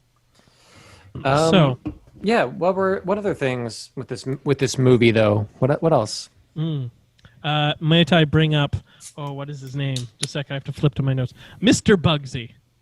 The father of the young slow lad in the class who comes Oh up my and says, God. Oh my gosh. "Gosh, I just want to tell you it's been great for him to have this here. Oh boy, I love that you're teaching But my son. but it, Oh, it girl." wasn't even that though, because that you're doing like simple redneck. Yeah. He was like You're like, I don't know. brain Yeah, that's what it is. damage. She- That's I what- Yeah. don't. No, they say that about me, but he's not going to be adult like me. Yeah, and then he has a line, I'm so stupid I ain't even ignorant. I'm not even ignorant. Yeah, I ain't Yep. even ignorant. And even I was it's like, what? classic, you know. Yeah, and which leads us naturally into the scars on this film, which The are fucking kids. the children and the music. Children. Starting with the kid, Oh, also good. earlier in the movie, who is just hanging upside down on a railing, This going, was a really funny scene. "Help, help!" Who like might be drunk? Who like was drunk. Who like knows all of the gossip on the ship and Yeah. knows intimately how famous this dude is, and that anything he's involved in is important information that he should remember. Yeah, I like Yeah. that He's they. 4. I like that they left in his like slight stammering, where he's like, "Well, yeah, they don't. They tell me where I should go," and I'm like, "That's good. That's like a kid." And then Cary Grant leaves, and she's like, "You should be more careful." It's like suddenly the guy's gone, and the kid is like, "You're just a woman," or something. She's like, "You could hurt yourself. I fell once and I broke my leg," and he's like, "Well, does your leg work now?" And she's like, "Well, yeah." And she's like, "So what you whining about?" And I was like, "What's I was like, touche, was like, what? touche. What's up with this kid?" I mean, he has a point, but what's up with this kid? Yeah, it's ridiculous. He's like, like, New "Why- Year's Eve. why- He said one too many. He's He's like, "Look, I'm fucking wasted. I'm a kid. And it's the 1920s I'm a or kid, whatever. it's a and boat." I'm drunk." I was so down. I was not so down. I was okay with like maybe a minute and a half of these nice children playing instruments for their parents in their new music class with their new music teacher.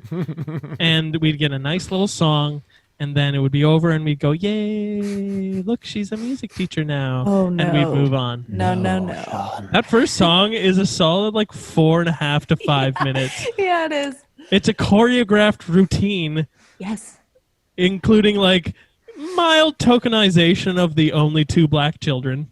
Correct. In a pretty massive way. And it was happening, and I was like, oh no. And it was just like solo after solo after solo of these white kids. And I was like, oh no, this is so hard to watch. Like, this is Yep. going to be really And awkward. then we'll get the black children to dance. Biggest surprise. Yeah. Crowd parts. 2 black kids come forward, To be dance like, their little hearts out. like, there's never been a good time like the time we're having now. Ha cha cha. Yeah. And then later, the young black boy is the only one that the father has to discipline about about how he says his words. I clocked that Right. too. I was like, Yeah. really? Yeah, Okay. it's 1957. it really those two scenes are the scars on this film. Yeah. And then after the kid's corrected, he bows to the doctor. Do you guys? Yes. Whoa. Lest we forget how important the role of doctors are. Doctors are important. I mean, though. yeah, no shade. I don't mean no, to no scoff. shade, but like, Get it. Fuck Yeah, that. but like- COVID's a hoax. masks give you cancer. Yeah. Breathing So I have a breath question. kills you. Tell it to us, friend. I mean, we can talk more about the hoax of COVID if you guys want to, because I think that's really no, that's not this podcast. okay. Great. So when their very first attempt at being discreet on the cruise ship is them Oh my booking God. singles Yes. tables in the restaurant that are just right next to each Yeah. other. Yeah. And they laugh. But then almost immediately everybody in the restaurant starts laughing at them. Are Yeah. they laughing at them because they're laughing at their attempt to be subtle? Is that what it is? yes. I think so, Okay. yeah. Because I wasn't quite sure what the hell was happening, but that makes sense. Jack Yeah. also wasn't sure what was happening there. Oh, totally. Yeah, they're all laughing at how like discreet they're trying to be, but how bad their attempt is. And Jack was like, what's going on? Why are they all watching them? What's happening? it's weird. It reads as some like surrealist. Like Yeah. if Yes. Salvador Dali were to make a film, I feel like it would look like this. Of Yeah. people will sit back to back at a restaurant, and the rest of the dining room like turns to them and starts slowly laughing, and they're just like, "Why are they laughing at us?" Like it's It's not weird. helped. He's very famous. You have He's to very understand. famous. Yeah, Because but- Is he's a he, whore. is he As a only womanizer, famous? yeah. He's only famous because he's a womanizer, or is it because Yes. he is now the future groom of this heiress? No, I think it's because he Yeah. has a reputation as a womanizer. That makes him world famous? Which is Logan Paul. weird. Logan Paul is a YouTuber. Yeah, world famous. Yeah, he has a also an job. asshole. Right, but world famous for being a YouTuber. He's a content creator. He's not don't- just a womanizer. I don't know Right. what we're talking about. Yeah. He is also an asshole. Fuck you, Logan Paul. But Yeah. yeah. Hashtag don't make Logan Paul come. yeah, hashtag Logan Paul should never come again. He sucks ass. But I'm confused as to why this one particular womanizer is now so popular, because he doesn't have money. He doesn't do anything. He paints occasionally, but he said he's never worked a day in his life. So he's only famous, known to Yes. everybody. Okay. Yes. Good. Maybe just, dates very famous wealthy women. The I mean, the that, original that I guess makes sense. the original film in the 30s that this is essentially a duplicate of, and it's also the same director. So That's funny. Yeah. He is a like French artiste philosophe kind of person, and he's more famous for just being like a bohemian debauched person and having no money and always needing to be with new women in order to like have the money to support his debauched lifestyle. So that. Got it. Okay. Yeah. All right. Whatever. I also wrote that, like, again, lest we forget, that it is the responsibility of women to make sure men are responsible people. This happened. This was one of the Yes, The all he line, needs is a someone- good wife Yeah. in order to All bring it out the needs. best in him. just like, let's keep driving that message home. It's funny. That was by his grandmother, right? Yeah, Indeed. I think so. I thought the whole grandmother Janu? sequence was interesting for a few reasons. One, their whole thing is, hey, let's be discreet. We don't want anybody to see what's going on. This love affair can't happen, but hey, come meet my grandma. Yeah. But then also the fact that he's engaged to be married, he brings another woman over, and she like doesn't even bat an eye. She's like, "Oh, you're gorgeous. I love you already." I'm not even going to question the fact that you're clearly causing my grandson to cheat on his wife. There's Grandma- Yeah. You know, do you have another point? I was going to say grandma understands love. Grandma still loves the man that like has been dead for years, and the painting makes her realize that she's still in love with him. Grandma understands love, and she sees it in young Carrie. No, not right. I kind of saw that as, like she can just kind of, I mean, I realized it was a bit of a reach maybe, but she can kind of sense Terry's energy in a way of like, oh, okay, this is good. And like you two together feels good. And like, he's not married yet, so go for it. Like, I kind of like the that I version mean- of a grandma, like that grandmother character Yeah. that's untraditional in that way. Yeah, like, I mean, I guess so it you're does make sense. betrothed, whatever. Yeah. My mom actually once told me to go after a woman who was engaged, and I was like, "Well, Mom, she's engaged," and she's like, "Well, she's not married." And I was like, "Who are you? Who Other. are you, Mom?" I love that I know that now. Yeah. But also, Oh, yeah. honestly, sure. Shout out to Joyce Benoit. We'll have her on the podcast next week. We will not. Hi, Joyce. From what I know about your mom, that is so out of character. So out of character. I can't fucking I believe love it that. when that happens. I love it when that happens. It didn't Yeah. make any sense. Singers of randomly out of left field. Someone's like, "Oh, and also this." And you're like, "What? You think that?" Yeah, it's so fucking random. My mom is so pro marriage, and for her to be like, just go ahead and break that up, but it doesn't matter. I'm like, Well, it's not a excuse me? marriage But, like, yet. Yeah, That's, I so- guess. And it's not a marriage you're involved in, so but just this like That's extreme- also true. how like that extreme opinion leads to opinions of that come from it being like, well, if that person couldn't commit to getting married to the person, then they shouldn't have gotten married to them. So you're not really doing anything wrong. You know what I mean? Like it wasn't meant to be if you can break it up. So wow. yeah, damn. If I do say Damn, so Joyce. myself. I agree. Yeah, Grandma Jenu understands the world. She is a sage, a purveyor of relationship advice. I think she's a great character in this film. Yeah, me too. And just a killer on the keys. if I do Killer. say I so. was a bit Killer. skeptical with her arthritic fingers, Yo, but Oh, I mean that actor for sure was not actually playing the piano. If you'll notice, she's was she playing this piano though?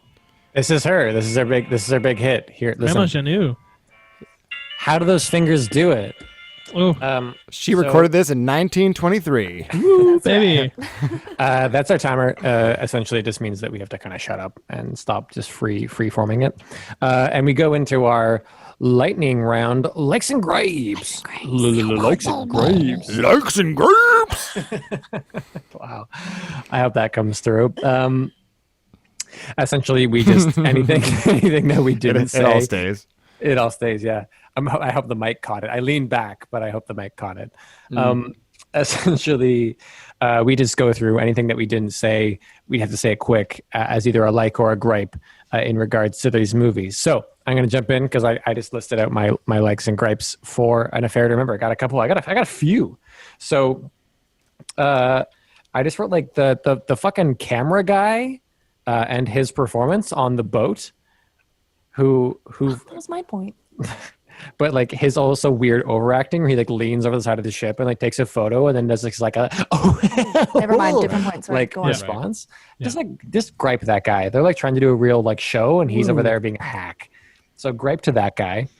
This is the longer point that ends up being a gripe, which is kind of just like how this movie puts into perspective of how we watched Streetcar Named Desire recently and how like films of the era were that like most stories and films of that time were about fucking like rich people doing rich people bougie shit where it's like even old Nona has like a giant house with a fucking chapel built into it.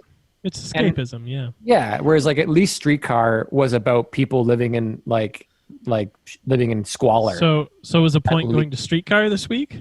Point go to Streetcar. That's a Okay. gripe. Just like, can we just, what's with all the stories about fucking millionaires? Anyway, also the chapel scene is a gripe. Just like this weird, where they just like stop. There's like, I admire there not being text, but it's like, just like the cut into her kneeling at the statue with like,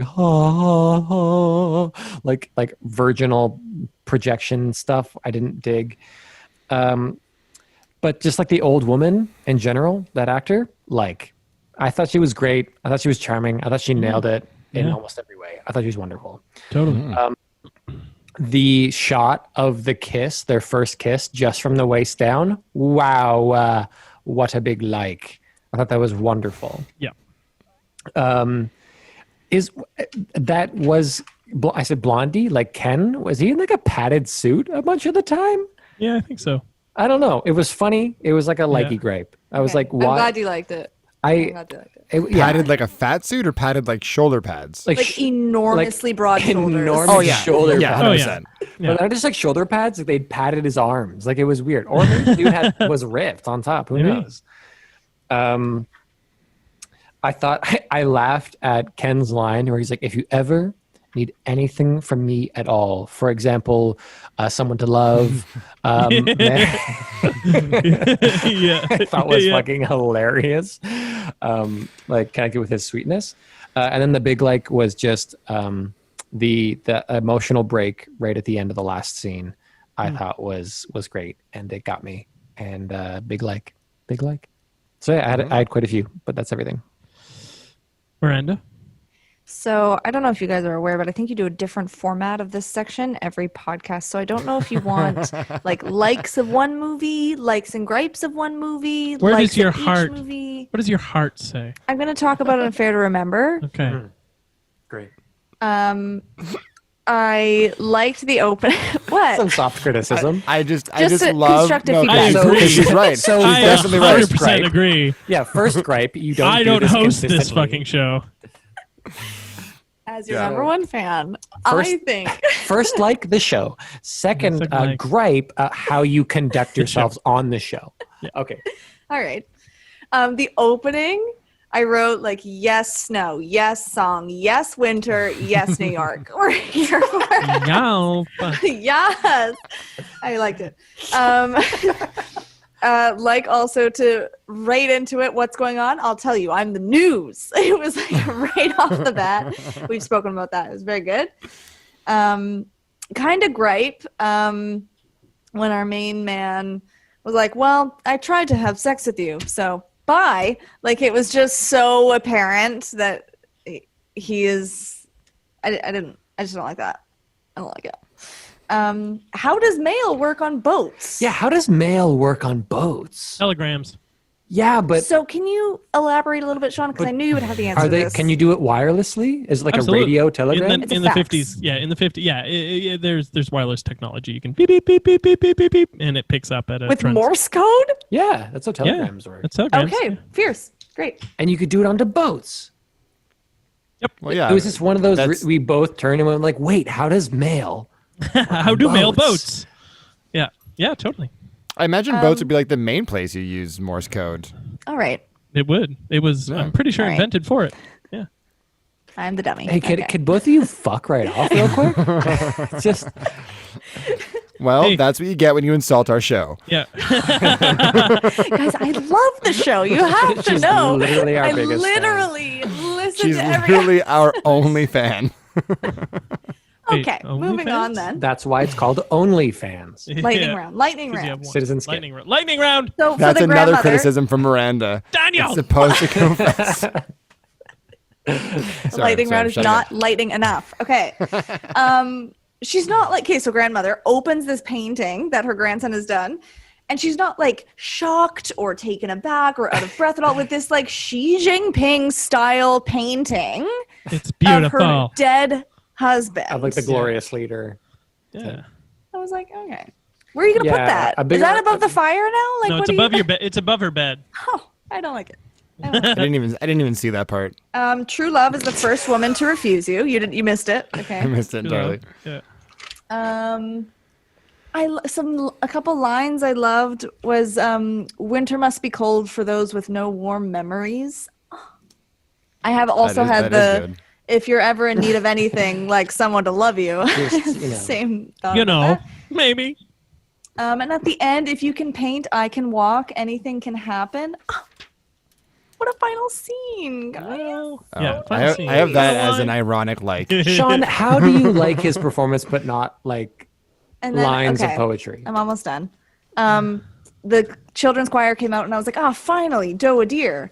And then they came out again around her bed, and I was like, "Ah, my favorite things! It's all happening!" Like she was really bringing it home with the Sound of Music. Yeah. Which had yet to be shot. So go for this film. Cool. I'm pretty sure And- Sound of Music is like 61, 62 or something. I I forget. thought it was That's interesting. way It would- earlier it would- than that. No, it'd be later. Would it? Yeah. It's like So interesting. this is the film you want to watch instead of Sound of Music. I thought it was great. like Christopher Plummer is still alive. Yes. So that's Last a hint. one. 65. Gripe that like she loses the ability of her legs, and then the mobility of her legs, And I was like, okay, yeah, this massive secret will be a great start to your relationship. Like, what do you think is... Yeah. No. It's pretty fucking stupid that she didn't want to tell him. It's pretty like, fucking stupid. It's a glaring hole. Yeah. Right. Send him a letter being Right. like, hey, I'm sorry I couldn't make it. There's a really good reason. I'll tell you in time. Just at anything. Anything. Yeah. Anyways, okay, Yeah. go. Done. least. Lexing Graves, lightning round. I'll go. Fast, and There's fast. a couple of lines. Her line, "It's not that I'm prudish, it's just my mother told me never to enter man's room during months that end with R." That was Liked funny. it. Liked it. I also like the fact that when the guy comes in with the photographs of them on the cruise ship, her line is, "Oh no, after all the pains we took to deceive everybody." And I was like, you could not have been less subtle on this Yeah. fucking cruise Yeah. ship. Yeah. Nobody bought it. That also means that the photographer set up a dark room on a cruise ship somehow. Yeah. Like processing Well, film he is was- already Sure. complicated now, let alone He was a crafty in the photographer. 50s. You saw him sneaking that one photo. Hey, his He's- OnlyFans is lit, so Oh God. I like the line. I don't know if I like the line. I just wrote it down. Remind me to ask you later why your kiss feels or your kisses don't feel the same. and I underlined later when I'm like, you haven't seen her in 6 months or whatever it is. Like, you might want to ask that question now. and then he You does. might want to. He doesn't. He rephrases it as, "I'll ask you again. Did you Yeah. find him irresistible?" Yeah. And I was like, "When did you ask that the first time?" Anyways, I'm gonna He like to did. gripe that one. You Okay. did. You missed that scene. Yeah, you fell asleep. That is entirely possible. I like the fact that when his agent shows up with the money from selling his first painting, he is painting a billboard and then just leans directly on the freshly painted. I noticed that too. And I wanted a gag there. I thought it would be well within the film for him to Yeah. lean off of it and be like, "Oh, I'm covered in paint." Yeah. Totally. Yeah, or like the But it painting doesn't- has been like kind of smudged behind him Yeah. or something. Yeah, that would be totally Anything. apt. Yeah. And then the other guy can be like, "Yeah, you're some painter." Yeah. Or just like, fuck you, Cary Grant. Yeah. The agent's literally waving bills. Anyway, yeah, go on. That was great. I also saw a bit happening that didn't happen. Yeah, I also have love me some sweet green screen. Oh my gosh. All anything that was in the car was some dope green screen. Loved it. Sure. Sally is adorable. The little kid who sings too loud that she has to like pull in from behind the group of kids because they kicked her off the team. I thought that was cute. Absolutely. And then I also have "If you can paint, I can walk" as like an ironic like because I was like, bit of an eye roll beautiful. line for me. Yeah, okay. Like, just like the other person to be like, no. Like, that's really not how it works. Yeah. The doctors have said you're I actually cannot feel paralyzed my for legs. life. Yeah. Yeah. Yeah, painting and walking very separate. Lexing Grapes, an affair to remember. Lightning round. Like lightning round. The line, "Not only all that lettuce, but a beautiful tomato too." Beautiful. The English news, the whole English news section, fantastic. The line, "I'm sorry, but I cheat. It's an addiction," when he's Yes! asked to go play bridge. I forgot. I Fantastic. love that line. I'm going to I forgot use that was- line from now on. Yes. I was like, Um, that's a brilliant excuse. Jack, I'm going to disagree with you. The chapel scene, beautiful cinematography, tells a story start to finish. I was reticent at first. I was absolutely in your boat when the scene started. I was like, this is schmaltzy. But then I just made the choice to like sit in it and let it wash over me, and I thought it was beautiful. Deborah Kerr being able to carry a fully laden tea tray downstairs in heels. That's acting. That's acting. The stair kiss shot, fucking beautiful. The heads going back and forth when they're on the boat, fucking hilarious. And my final like is your favorite kid there, Sally, was it? Yeah. She when she runs back in to like say hi, she stumble. almost eats shit over Yeah. the Yeah. mantle of the door. Loved it. They kept it in. Grapes. When Deborah Kerr comes in to sit down back to back with Cary Grant in the restaurant, the waiter physically like lifts the table away for her to sit down. And I realized like that's a thing people used to have to do. Maybe they still do in nice restaurants. Is the waiter like moves the table so ladies can sit down? Stupid. Canned laughter in that scene, which is I think is what made that scene so weird, is that they just repeat the laughter sound over and over again. It's very weird. The whole piano scene, disliked. The length of the hospital freakout scene where she's writhing in bed went on way too long. And music class. Done. Anyone else? Okay, I'll go first. All right, New Year's Eve, likes and gripes. Okay, Michelle Pfeiffer fell in the garbage is a like. Oh my God, that's the like? Fucking hilarious. Fucking hilarious. Sean, this podcast has made me realize I don't know you at all. Not even a little bit. I'm a stranger. It's not that I liked she fell in the garbage. I don't think it in and of itself is funny, but I think it's funny that someone thought that was funny. Okay, I agree. Yeah. Russell Peters, I just gave him a nod. Haven't seen him in a decade. I hope he's doing well. You know what's been going on with the business, music piracy, blah, blah, blah. The line from John Lithgow. Sure, let's write that scene away. Carrie Elwes, always great. And then when is there a character that gets on like a moped or something at some point? Pfeiffer. She gets on the moped, and in the background they didn't have the money. They didn't want to spend the money on Born to Be Wild, so they wrote their own original like off-brand version of that song that is playing in the background of that. It's like da da da dun dun da da da da da da da, and it's not Born to Be Wild, but it is Born to Be Wild. So that's like gripes. Zach's hair. Being anti-New Year's is a bad character choice. Her chef house. That's his whole character. I don't know what that means. Her chef You mean blouse. hat? Sorry, Oh, her chef chef blouse. Yeah. Are we all getting picked up? No. I have no idea what that means. I'm sorry. Talking about the teenagers, probably the preteens. Yeah, sure. Why not? New York taxi drive, no traffic. Who puts that on your like bucket list? Eat shit. That's such a stupid bucket list item. The name of the dog throwaway scene. We're I don't trying know. to like you. Yeah. Piper's man gag. I don't Sean was understand. delusional by this point.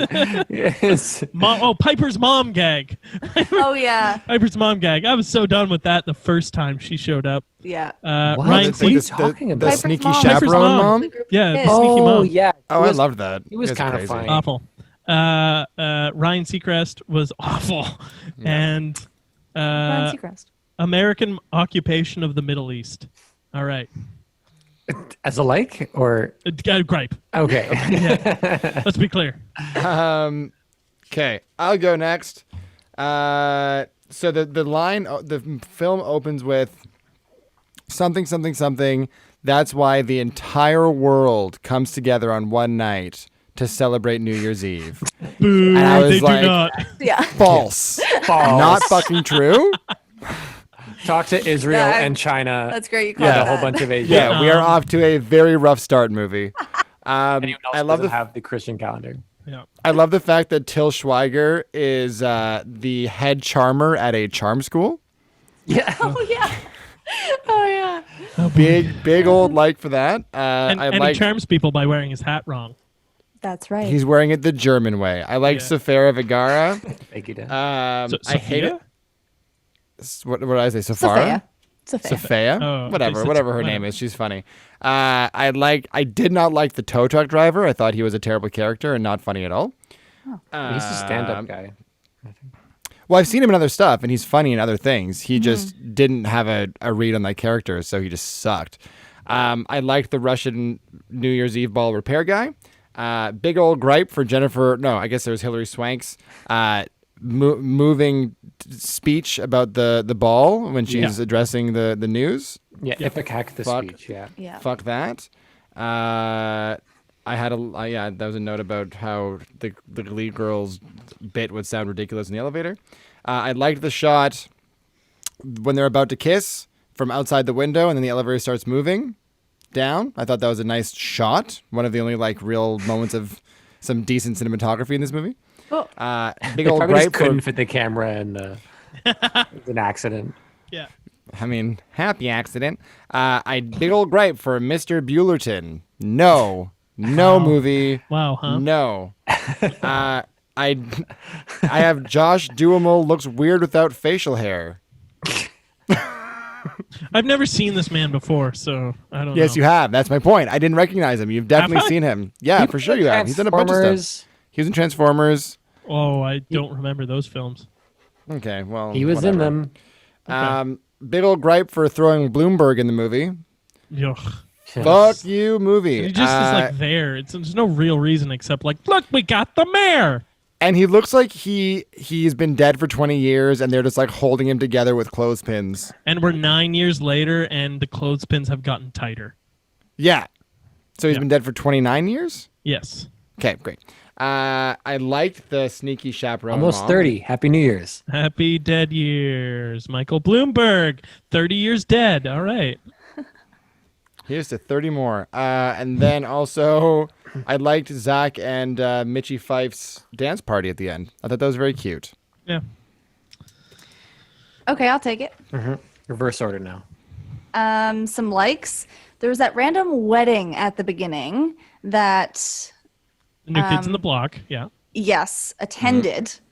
And after the wedding's over, the priest just walks away. I thought that was hilarious. I was like, oh, he's gone. Like, he just leaves. He's like, I'm only paid till 5. Yeah, I gotta so go. Yeah. gotta go. That was just the actor. It was unscripted. That was a candid moment. He's like, I'm done. My lines are done. I'm actually Bye. a priest, so I have to go. The reindeer costumes. My God, those were great. Oh, for the Rockettes. The Rockettes reindeer Oh, costumes. yeah. I forgot that a Thing. large part of Zac Efron's plot revolves around him renting the Radio City Music Hall for did do an that. hour. That I love those. I would like to wear those. What are you guys talking about?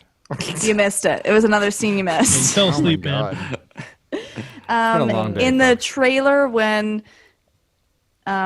dude is coming back Josh to New York. Duhamel. Josh Duhamel, I think, is coming back. He has his phone in what I thought was a glass of milk.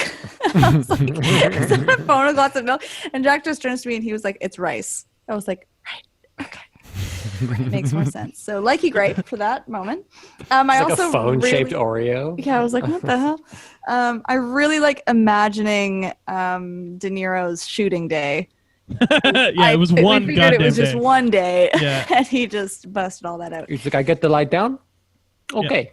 All right. Some gripes when Fifes falls into garbage. She fully sprains her ankle, and that's just not like it's a Does she? full roll of her Ooh. ankle. Maybe she's I fine, didn't notice but that. like I was like, Just saw her okay. falling garbage and went, Ankle not sprained. Biggest message of this movie that work is very important. It's Yeah. more important than being with your father when he dies. Yep. It's more important than any other thing. American exceptionalism. Yeah.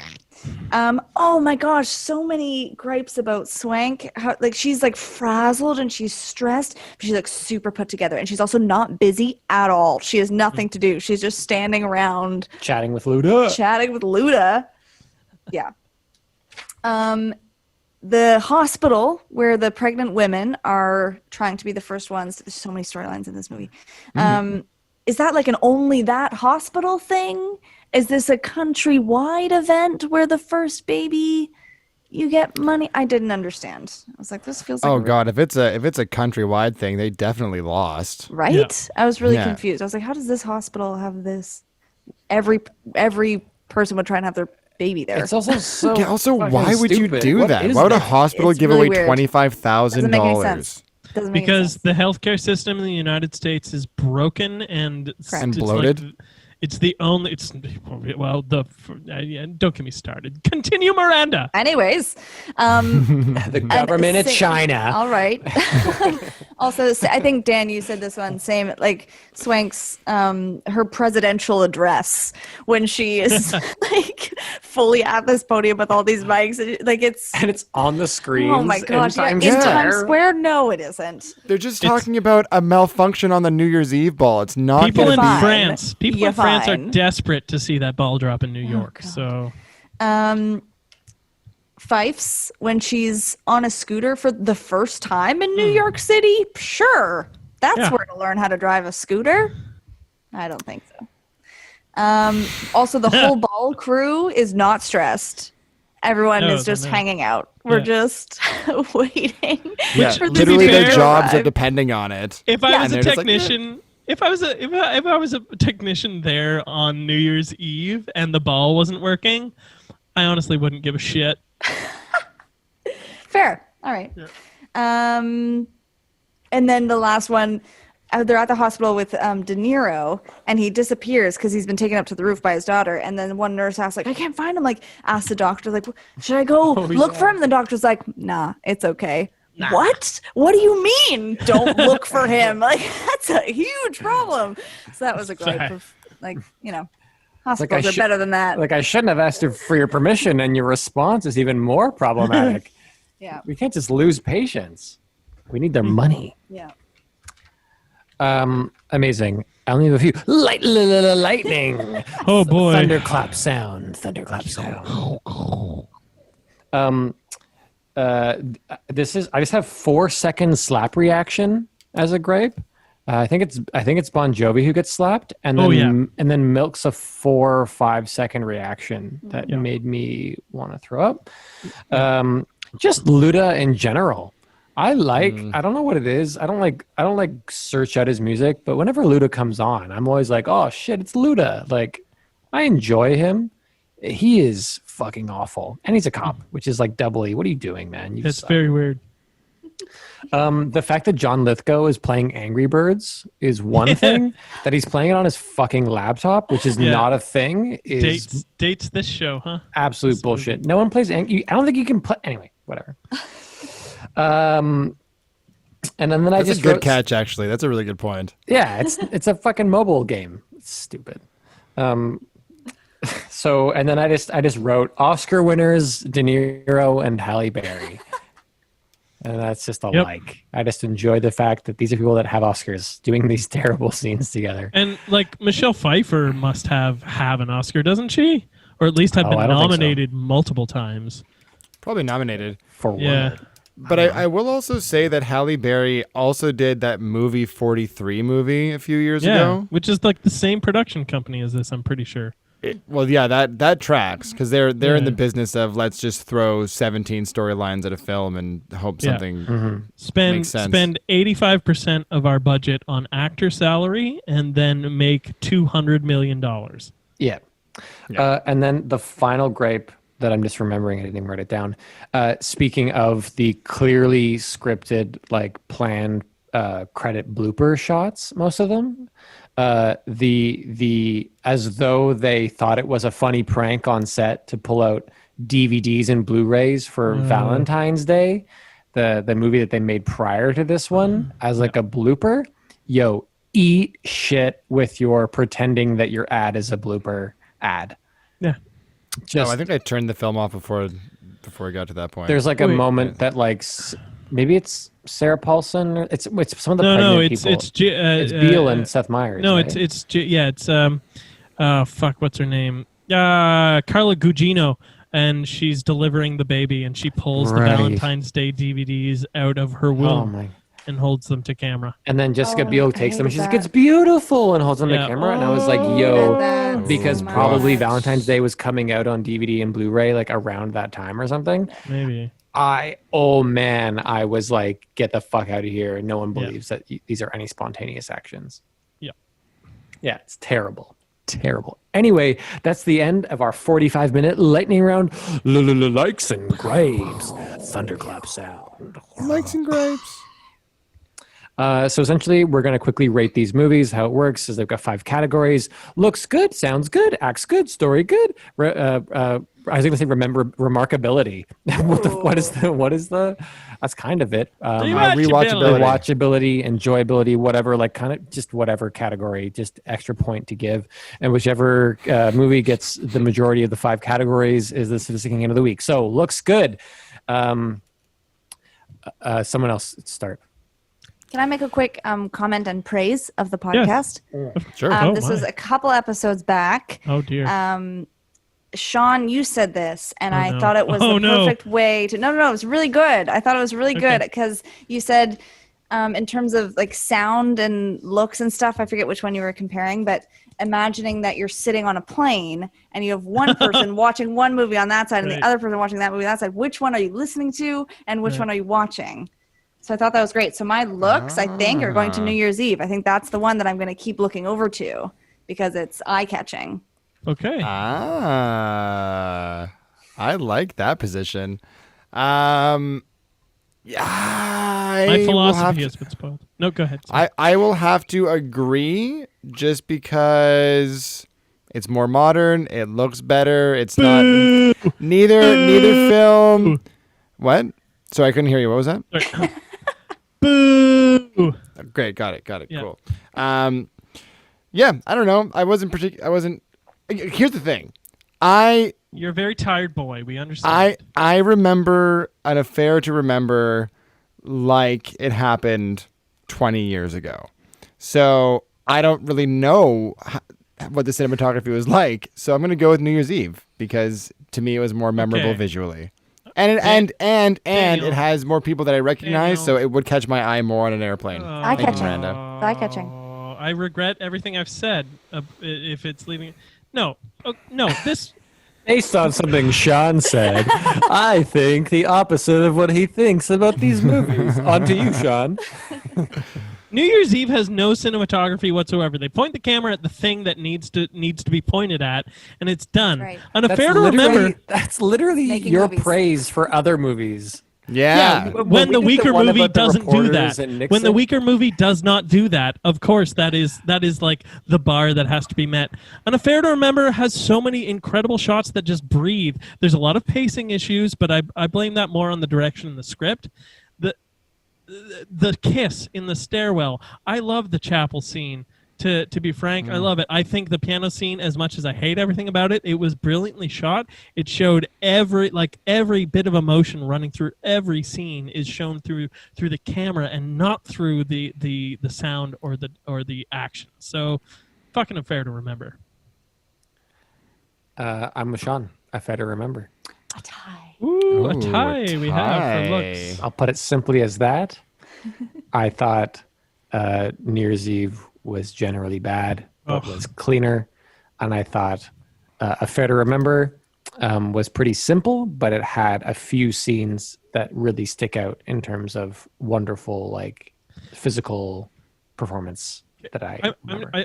I would like to ask Miranda and Daniel, is there a scene in New Year's Eve you remember that has even a small amount of the whimsy and just joy that the head turning bit in An Affair to Remember has?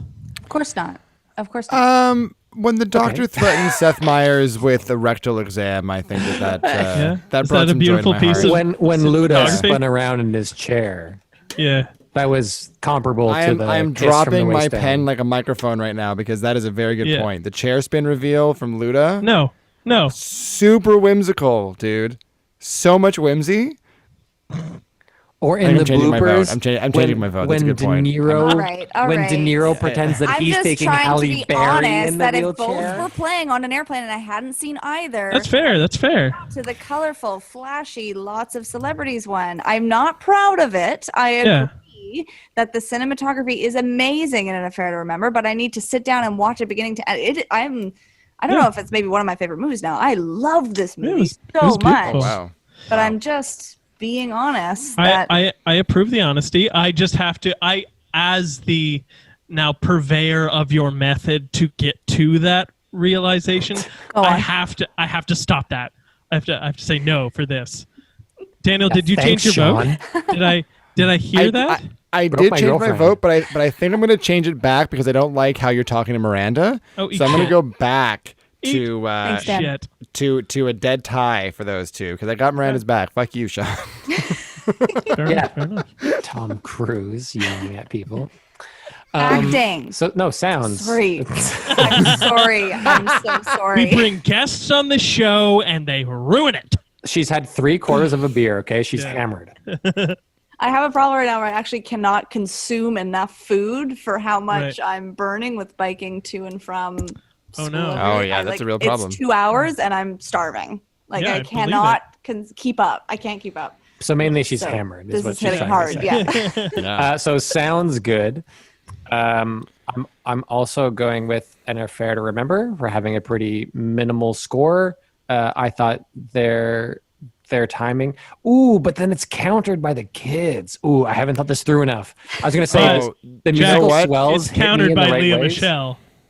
Oh yeah, affair to remember. An affair to remember is getting my point. That's exactly it, Sean. When I thought, okay, sound like this movie or this movie, I thought of New Year's Eve, and immediately it's Leah Michelle on the stage in Times Yeah. Square singing that ballad. So I was like, I can't.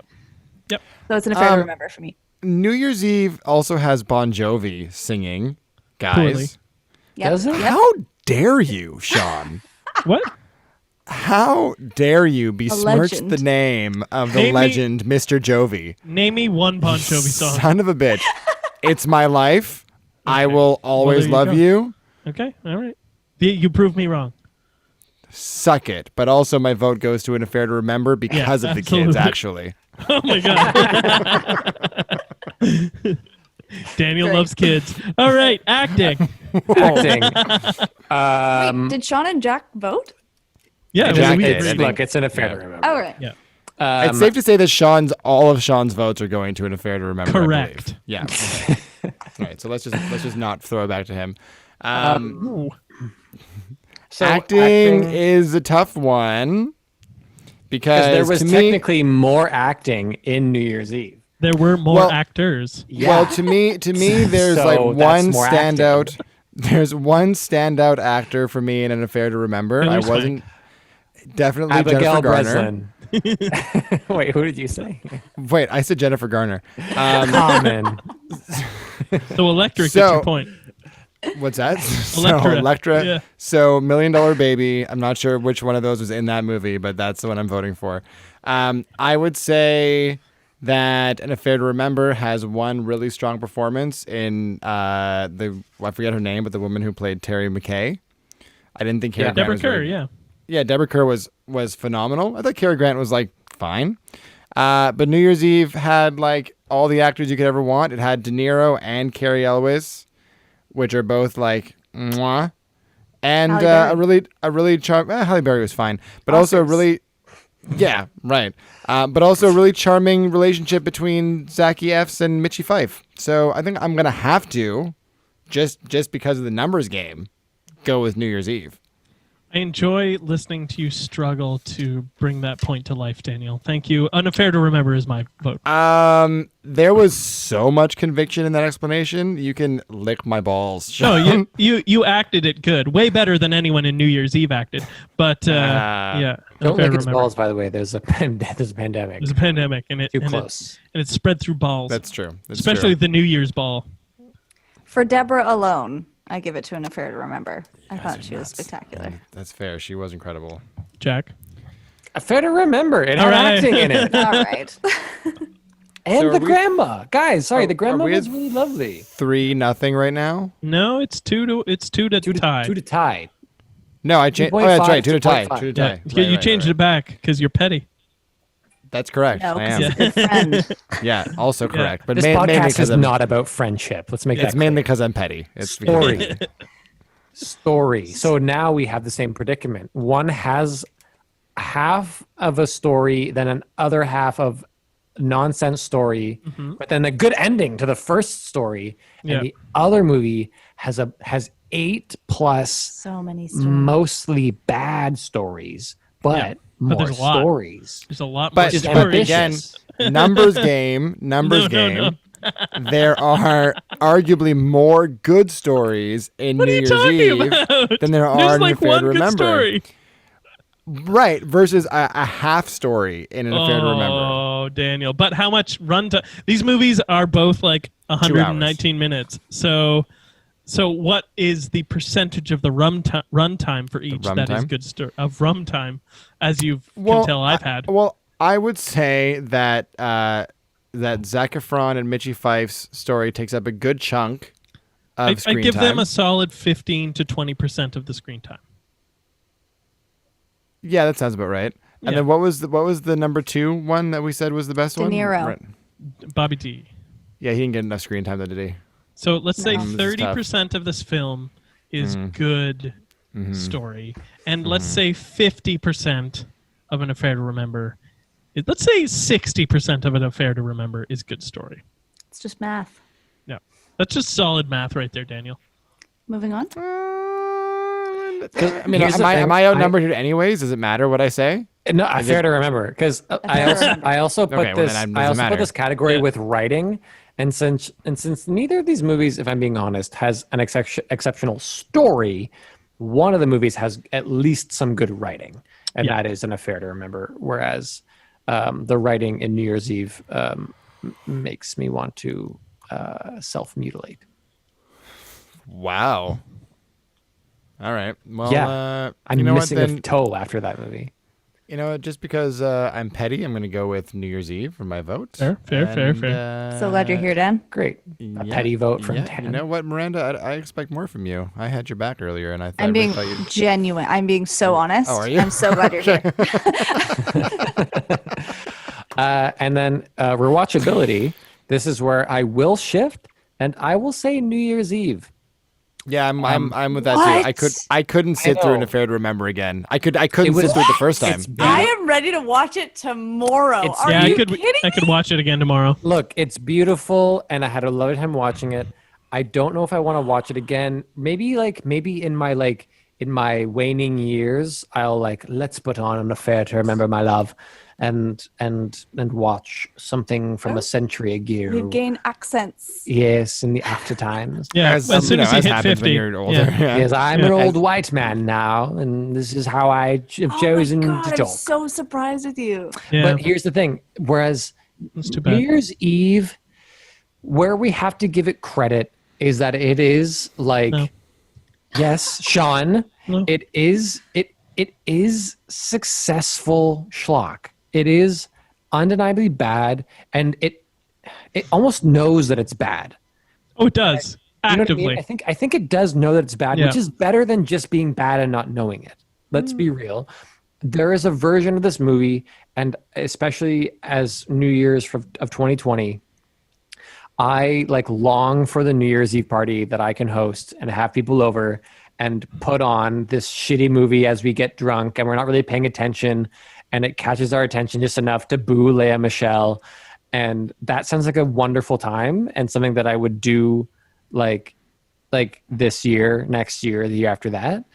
And I'm not saying I wouldn't watch an Affair to Remember again. I would. Miranda, I'm not coming to that party, just so you know. No worries. No worries. Okay. You don't have to come. Yeah. Sean, you would. You and I will hang out Sean, and watch an Affair to if Remember.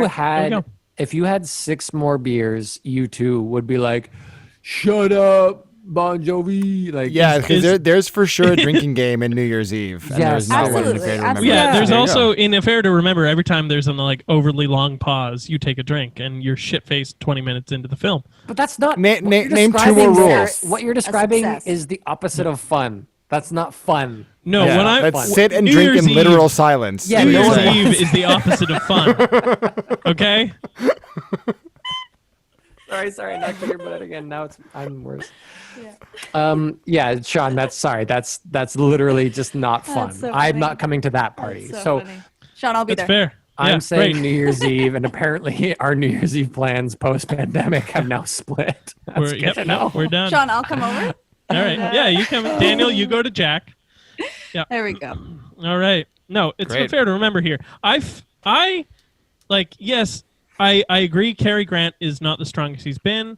I still have an affinity for him, so obviously I like what he was Yeah, doing you in have this a film. huge heart-on for him from the do. sounds of it. Yeah. I felt things in this movie. This movie made me take a journey, and there were hiccups along the way. Absolutely. Oh, those kids. But So good. but I felt things at times. And in New Year's Eve, what did you feel? Pity for the people that made it? Hey, there was a moment in New Year's Eve that literally brought tears to my eyes, and sorry. that did not happen in an Affair to Remember. Oh. So, Which moment? When Sofia Vergara threw the egg. yeah, it was really touching. I felt for her as the underdog. Seriously, in which this, moment I want to in know. this baseball movie. It was the moment where the little blonde chick sees her buddy or her little boyfriend kissing another girl, and then she That got runs me into the as well. arms of her mom. It was such a real moment. Yeah. Yeah, it was really, really sweet. Yeah. We've all been there as teens, okay? We've Oh, is all it a loved tie? as Is teens. it And you just want to 2-2? hunk your bomb. 2-2 for rewatch? You just want to hug your mom. Okay. It appears to be 2-2. So what's I heard the final score, I heard you Sean? just want a hunker bomb. You know, hunker bombs. you know. When Shut when up. you feel Sean's cheated giving us- on, you giving us just a want to score. hunk. We have to finish this Sorry. podcast John, go. fucking 20 minutes ago. Drop the hunker bomb, Sean. With 3 clear points and 2 ties, Unfair to Remember is out on top at the moment, which means that Citizen Kane of the Week goes to... Fair to remember. Fair to remember. Oh, I was trying to leave room for a Fair to countdown. remember. 10, The ball drops. Yay! 8, 7. Time this with your 4, 3, 2, 1. Happy New Year. Good. Dan, edit in some some sounds. No, like, I was gonna edit in the countdown as a drum roll. Not Great. let's do it. Not let's do a countdown now. Can you just do? Can you just 10. 9? Oh, wait. Can you just bring in Leah Michelle and just do like a quick Auld Lang Syne for our drum roll? I mean, sure, if she'll do it. Okay. Oh, you Will. mean? I'll give her a call. I'll give her a Yeah. call. I'll see what So- see if she hasn't even, if she's busy right now. I don't know. All right. Good job at Fair to Remember. Duly won. Legitimately a good movie with a stupid 30 minutes in the second half of it. Yeah. I wish they weren't there. Otherwise, it'd be a great movie. Yeah. Unfortunately, it sullies it. So good job. Well done. Woo. I'm pitching movies for next week, which is fun. I feel like we haven't pitched a movie in Yeah, a it's while. been a while.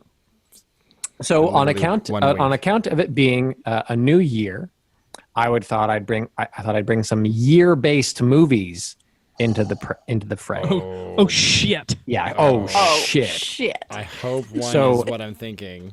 What I'm 10,000 BC versus. yeah. I was thinking of something versus year one. I have ideas for Is that. it not? Oh. No, it's not that one.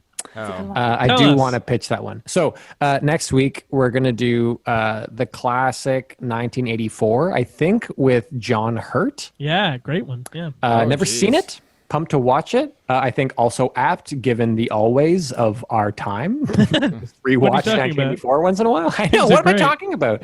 Who's really watching this video?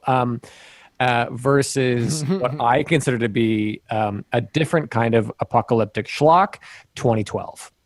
Oh yeah. Oh, nice. Thank you very much. I feel very good about this. Love it. That's a Love very it. good. Yay. That's a good pairing. Thank Yeah, you very good much. job. Thank you. Good job. They'll be interesting to watch for sure. So 1994, 2012. That's That's gonna be a fucking depressing week, man. yeah, like welcome to 2021. Like Yeah. eat Ooh, shit. worst year ever. All right. Yeah. Uplifting goals for the pairing. Nope. A harsh reminder that death and destruction is around every corner. Tyranny is everywhere. Yeah. Yeah. It could be worse. It could be worse. That's the positive side of it. Ah, shit. And sometimes we do Thanos teasers, but fuck that. The funny thing is Thanos is laughing in the dining room at Cary Grant, but he laughs like a bit too hard. That's funny. No, I think the funny thing is Thanos snaps his fingers as she's running up the Empire State Building stairs, and she disappears, and and then he just has no one to find closure with. I think that's the funny thing. That's not even funny. Very That's just sad. funny, Like Sean. a dramatic Very funny. Thanos. I think the funny thing is that you opened with we normally do Thanos trailers, but fuck that. My Thanos trailer is this. I'm just gonna swoop in and have the only one. Thanks. Yeah. Yeah, that's it. Yeah, and we're done. We're not doing them anymore. Fuck Thanos, but also mine is this. And also, there's a blooper in New Year's Eve that has Thanos messing up his line, and or like he's in the wheelchair and Bobby D is pushing him out or something like that, or Yeah. he is the ball dropping, or he's We found it, hosting the yeah. party, or It's in there. or he's one of the Should kids. old acquaintance be forgot? He's just dancing at the party. And And yeah. Don't forget the sitar, Sean. Boom, dum, dum, dum,